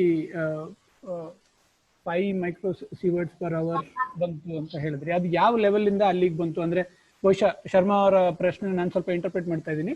ಅಲ್ಲಿ ಅಪಘಾತ ಆದ ಸಂದರ್ಭದಲ್ಲಿ ಯಾವ ಲೆವೆಲ್ ನಲ್ಲಿ ಇತ್ತು ರೇಡಿಯೇಷನ್, ಆಮೇಲೆ ಎಲ್ಲಿಂದ ಈಗ ಇಷ್ಟಕ್ಕೆ ಬಂದಿದೆ ಅಂತ ಅವ್ರ ಪ್ರಶ್ನೆ ಇರ್ಬೋದು ಅಂತ ನನ್ನ ಅಂದಾಜು. What level the radiation has come down to, from what level? Okay, ಅಲ್ಲಿ ನಾನು ಒಂದು ಸ್ಲೈಡ್ ತೋರಿಸಿದ್ದೇನಾ ಅಂತ.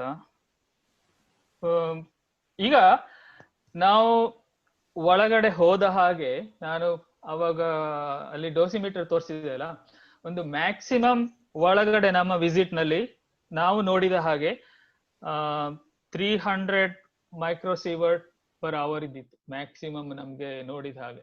ಓಕೆ, ಅದು 8-9 ವರ್ಷದ ನಂತರ ಇಮಿಡಿಯೇಟ್ ಆಗಿ ರಿಲೀಸ್ ಆಗುದು ತುಂಬಾ ಜಾಸ್ತಿನೇ ಹೋಗಿದೆ. ಆಕ್ಚುಲಿ ಅದು 2 ಹೈಡ್ರೋಜನ್ ಎಕ್ಸ್ಪ್ಲೋಷನ್ ಆಗಿದ್ರಿಂದ ತುಂಬಾ ಜಾಸ್ತಿ ರೇಡಿಯೇಷನ್ ಬಂದಿದೆ. ಇದೀಗ ಡಿಕಂಟಾಮಿನೇಷನ್ ಪ್ರೊಸೆಸಿಂಗ್ ಇಂದಾಗಿ ಕೆಲವು cesium-134 ಗೆ ಯಾವುದೋ ಕೆಮಿಕಲ್ ಇದು ಮಾಡಿದ್ರೆ ಅದು ಹಾಫ್ ಲೈಫ್ ಆಕ್ಚುಲಿ ಕಡಿಮೆ ಆಗ್ತದೆ ಅಂತ. ಅಯೋಡಿನ್ ವಿದಿನ್ 8 days ಎಲ್ಲ 8 to 16 days ಕ್ಲಿಯರ್ ಆಗ್ತದೆ.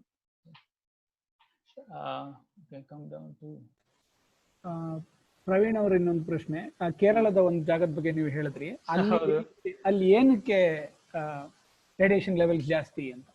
ಅಲ್ಲಿ ಬೀಚ್ ಸ್ಯಾಂಡ್ ಇದೆಯಲ್ಲ, ಸ್ಯಾಂಡಿನಲ್ಲಿ ಥೋರಿಯಂ ಅಂತ ಇದೆ. Thorium is a radio active material. ಅದು ರಿಲೀಸ್ ಮಾಡ್ತಾ ಇರ್ತದೆ, ಸಣ್ಣ ಪ್ರಮಾಣದ ಇದು ವಿಕಿರಣವನ್ನು ರಿಲೀಸ್ ಮಾಡ್ತಾನೆ ಇರ್ತದೆ.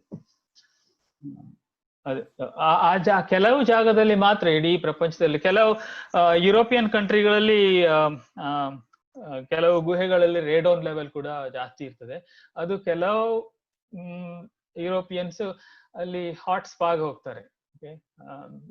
ಅವರಿಗೆ ರೇಡಾನ್ ಲೆವೆಲ್ ಕೂಡ ಹೈ ಜಾಸ್ತಿ ಇರ್ತದೆ. ಬ್ರೆಜಿಲ್ ನಲ್ಲಿ ಒಂದು ಬೀಚ್ ಇದೆ, ಅಲ್ಲಿ ಕೂಡ ಸ್ವಲ್ಪ ಜಾಸ್ತಿ. ಇಂಡೋನೇಷ್ಯಾದಲ್ಲಿ ಸ್ವಲ್ಪ ಏರಿಯಾ ಇದೆ. ಇರಾನ್ ನಲ್ಲಿ, ಪ್ರಪಂಚದಲ್ಲಿ ಕೆಲವು ದೇಶಗಳಲ್ಲಿ ಕೆಲವು ಒಂದು ಸಣ್ಣ ಸಣ್ಣ ಏರಿಯಾದಲ್ಲಿ ಜಾಸ್ತಿ ರೇಡಿಯೇಷನ್ ಇರ್ತದೆ. ನಾನು ಲಾಸ್ಟ್ ಏಪ್ರಿಲ್ ಅಲ್ಲಿ ನನ್ನ ಡೋಸಿಮೀಟರ್ ನನ್ನ ಹತ್ರ ಇರ್ತದೆ ಯಾವಾಗ್ಲೂ. ಇಸ್ರೇಲಿಗೆ ಹೋದಾಗ ಇಸ್ರೇಲ್ ಅಲ್ಲಿ ನಾನು ಡೆಡ್ ಸಿ ವಿಸಿಟ್ ಮಾಡ್ಲಿಕ್ಕೆ ಹೋದೆ. ನಾನು ಅದರ ಬಗ್ಗೆ ಆಲೋಚನೆನೇ ಮಾಡ್ಲಿಲ್ಲ. ವಾಪಸ್ ಬಂದು ನೋಡಿದಾಗ ರೇಡಿಯೇಷನ್ ಲೆವೆಲ್ ಡೆಡ್ ಸಿ ಅಲ್ಲಿ ತುಂಬಾ ಜಾಸ್ತಿನೇ ಇದ್ದಿತ್ತು. ಯಾಕಂದ್ರೆ ಅದು ಸಿ ಲೆವೆಲ್ಗಿಂತ ಕೆಳಗಿದೆ. ಗೊತ್ತಾಯ್ತಾ ನಿಮ್ಗೆ? Dead C. ಸೊ ಅಲ್ಲಿ ಆ ಮಿನರಲ್ಸ್ ಮತ್ತೆ ಕೆಮಿಕಲ್ಸ್ ಎಲ್ಲ ಅಂಡರ್ಗ್ರೌಂಡ್ ಇದು ಆ ಲೆವೆಲ್ ಅಲ್ಲಿ ಇರುವುದರಿಂದ ಮೋಸ್ಟ್ಲಿ ಅದರಿಂದಾಗಿ ಲೆವೆಲ್ ಜಾಸ್ತಿ ಇದ್ದಿರ್ಬೋದು ಅಂತ. Thank you sir. ಶರ್ಮಾ ಅವ್ರದ್ದು ಇನ್ನೊಂದು ಪ್ರಶ್ನೆ ಇದೆ. ಇದು ಲಿವಿಂಗ್ ಇನ್ ಸ್ಪೇಸ್ ಪ್ರೋಗ್ರಾಮ್ ಬಗ್ಗೆ ನೀವು ಒಂದು ಸ್ಲೈಡ್ ತೋರಿಸಿದ್ರಲ್ಲ, ಅದ್ರ ಬಗ್ಗೆ does it study only effect of cosmic radiation or other living ಅಂತ? ಇದು ಪ್ರಶ್ನೆ ಕಂಪ್ಲೀಟ್ ಆಗಿದೆಯಾ ಅಂತ ನನಗೆ ಅನ್ಸುತ್ತೆ. ಆಗ್ಲಿಲ್ಲ complete. Okay, maybe other radiations, right? Cosmic radiation ಅಂದ್ರೆ ಅದು ಇಟ್ಸ್ ಕಾಂಪ್ಲಿಕೇಟೆಡ್ ರೇಡಿಯೇಷನ್. ಯಾಕಂದ್ರೆ ಅದರಲ್ಲಿ ಒಂದಲ್ಲ ಹಲವು ಪ್ರಮಾಣದ ರೇಡಿಯೇಷನ್ ಇರ್ತದೆ. ರೇಡಿಯೇಷನ್ ಅಲ್ಲಿ ನಾವು ಕೆಲವುದು low LET, linear energy transfer physics, ಅದು ಲೋ LET, ಹೈ LET ಅಂತ. ಸೊ ಈ ಕಾಸ್ಮಿಕ್ ರೇಡಿಯೇಷನ್ ಅಲ್ಲಿ ಎಲ್ಲಾ ರೀತಿಯ ರೇಡಿಯೋ ಆಕ್ಟಿವ್ ಮೆಟೀರಿಯಲ್ಸ್ ಇರ್ತದೆ. ಅದು ಮಿಕ್ಸ್ಚರ್ ಇರ್ತದೆ. ಅದು ಖಾಲಿ ಕಾಸ್ಮಿಕ್. ಈಗ ನಾವು ಒಂದೊಂದೇ ಅದರಲ್ಲಿರುವ ಒಂದು ರೇಡಿಯೋ ಆಕ್ಟಿವ್ ಮೆಟೀರಿಯಲ್ ಅನ್ನು ಸ್ಟಡಿ ಮಾಡ್ಬೋದು. ಕಾಂಪ್ಲೆಕ್ಸ್ ಆಗಿ ಮಾಡ್ಲಿಕ್ಕೆ ತುಂಬಾ ಕಷ್ಟ. ನಾವು ಸ್ಟಡಿ ಮಾಡ್ತಾ ಇರೋದು ಕಾರ್ಬನ್ ಅಯಾನ್ ಅಥವಾ ಅಯಾನ್, ಇದೆಲ್ಲ ರೇಡಿಯೋ ಆಕ್ಟಿವ್ ಹೆವಿ ಅಯಾನ್ಸ್ ಅಂತ ಹೇಳ್ತೇವೆ. ಶರ್ಮಾ, ಆನ್ಸರ್ ಸರಿ ಆಯ್ತಾ ಅಥವಾ ನಿಮ್ಗೆ ಕ್ವಶನ್ ಇದೆಯಾ? ಓಕೆ, ವೇಣುಗೋಪಾಲ್ ಅವರು ಕೈಗಾದಲ್ಲಿನ ವಿಕಿರಣ ತ್ಯಾಜ್ಯಗಳನ್ನು ಎಲ್ಲಿ ವಿಲೇವಾರಿ ಮಾಡಲಾಗುತ್ತಿದೆ? ನನ್ಗೆ ಗೊತ್ತಿಲ್ಲ. ನೀವು BARC ಅವ್ರ ಹತ್ರ ಕೇಳ್ಬೇಕು. BARC ಅವ್ರ ಯಾರಾದ್ರೂ ಇದ್ರೆ ಕೇಳಿ, ಅವರು ಅದ್ರದ್ದು ರೆಸ್ಪಾನ್ಸಿಬಿಲಿಟಿ. ಈಗ ಟ್ರಿಶಿಯೇಟೆಡ್ ವಾಟರ್ ಅಂತ ಹೇಳಿದೆ ಅಲ್ಲ ನಾನು ಆವಾಗ. Tritiated water is not that harmful. ಅಂದ್ರೆ ಅದನ್ನ ಸಾಧಾರಣ ನಾವು ಪ್ರಯೋಗಾಲಯದಲ್ಲಿ ಉಪಯೋಗಿಸಿದ್ರೆ ಅದನ್ನ ನೀರಿನಲ್ಲಿ ಡೈಲ್ಯೂಟ್ ಮಾಡಿ ರಿಲೀಸ್ ಮಾಡ್ಬೋದು.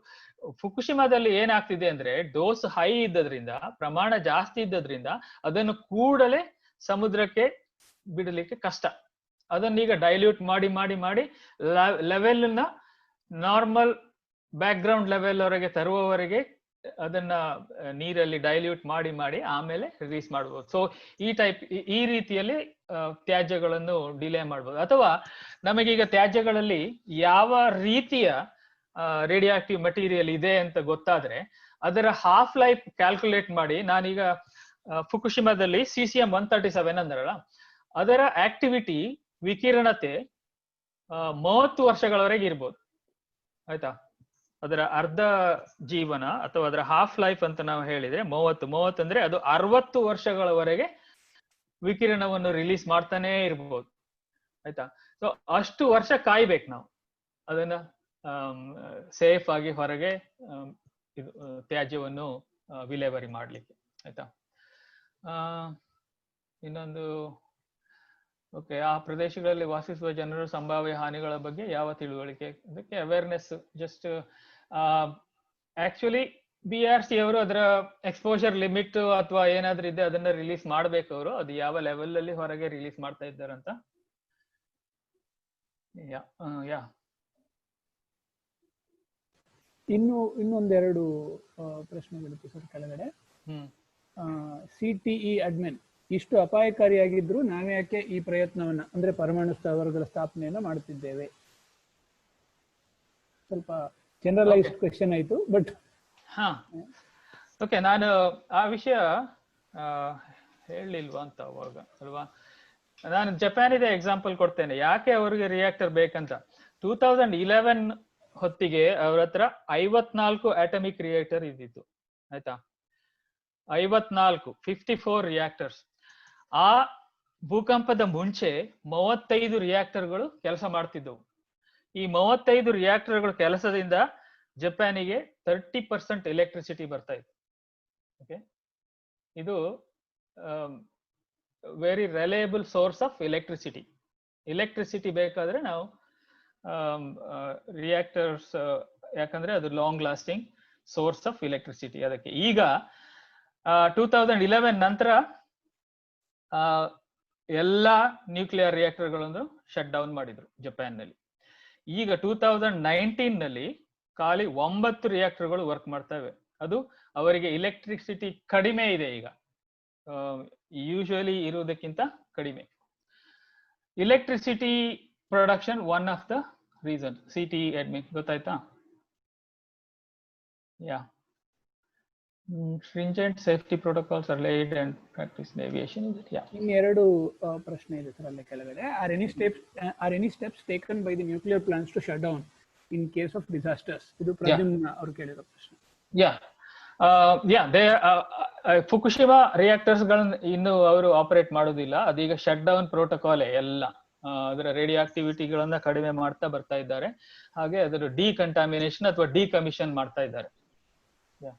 I think what Pradyumna asked was a different question. It looks like he wants to know whether there are safety procedures in every reactor to close down the reactors or close down the reaction in such events. Any steps taken by the nuclear plants to shut down in case of disasters?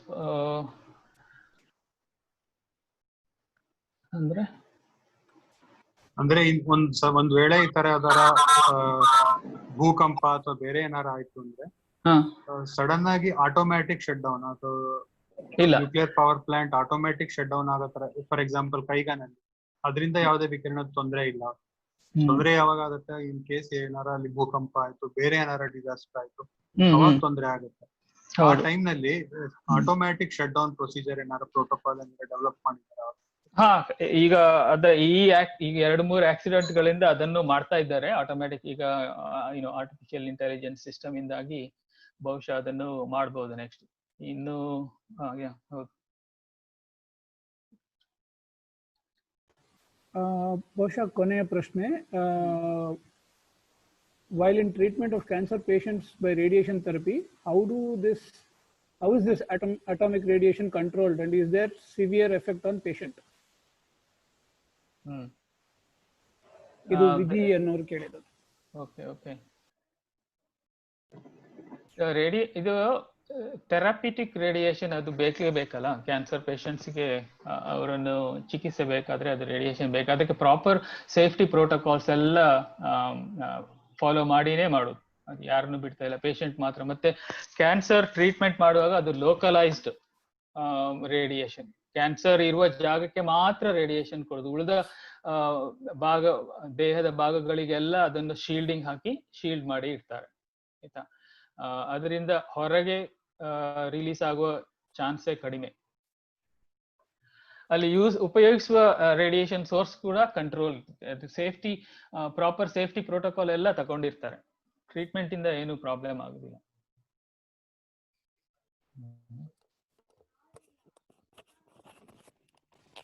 ಬಹುಶಃ ಅಷ್ಟೇ ಪ್ರಶ್ನೆಗಳು ಇದ್ದಿದ್ದು ಅನ್ಸುತ್ತೆ sir.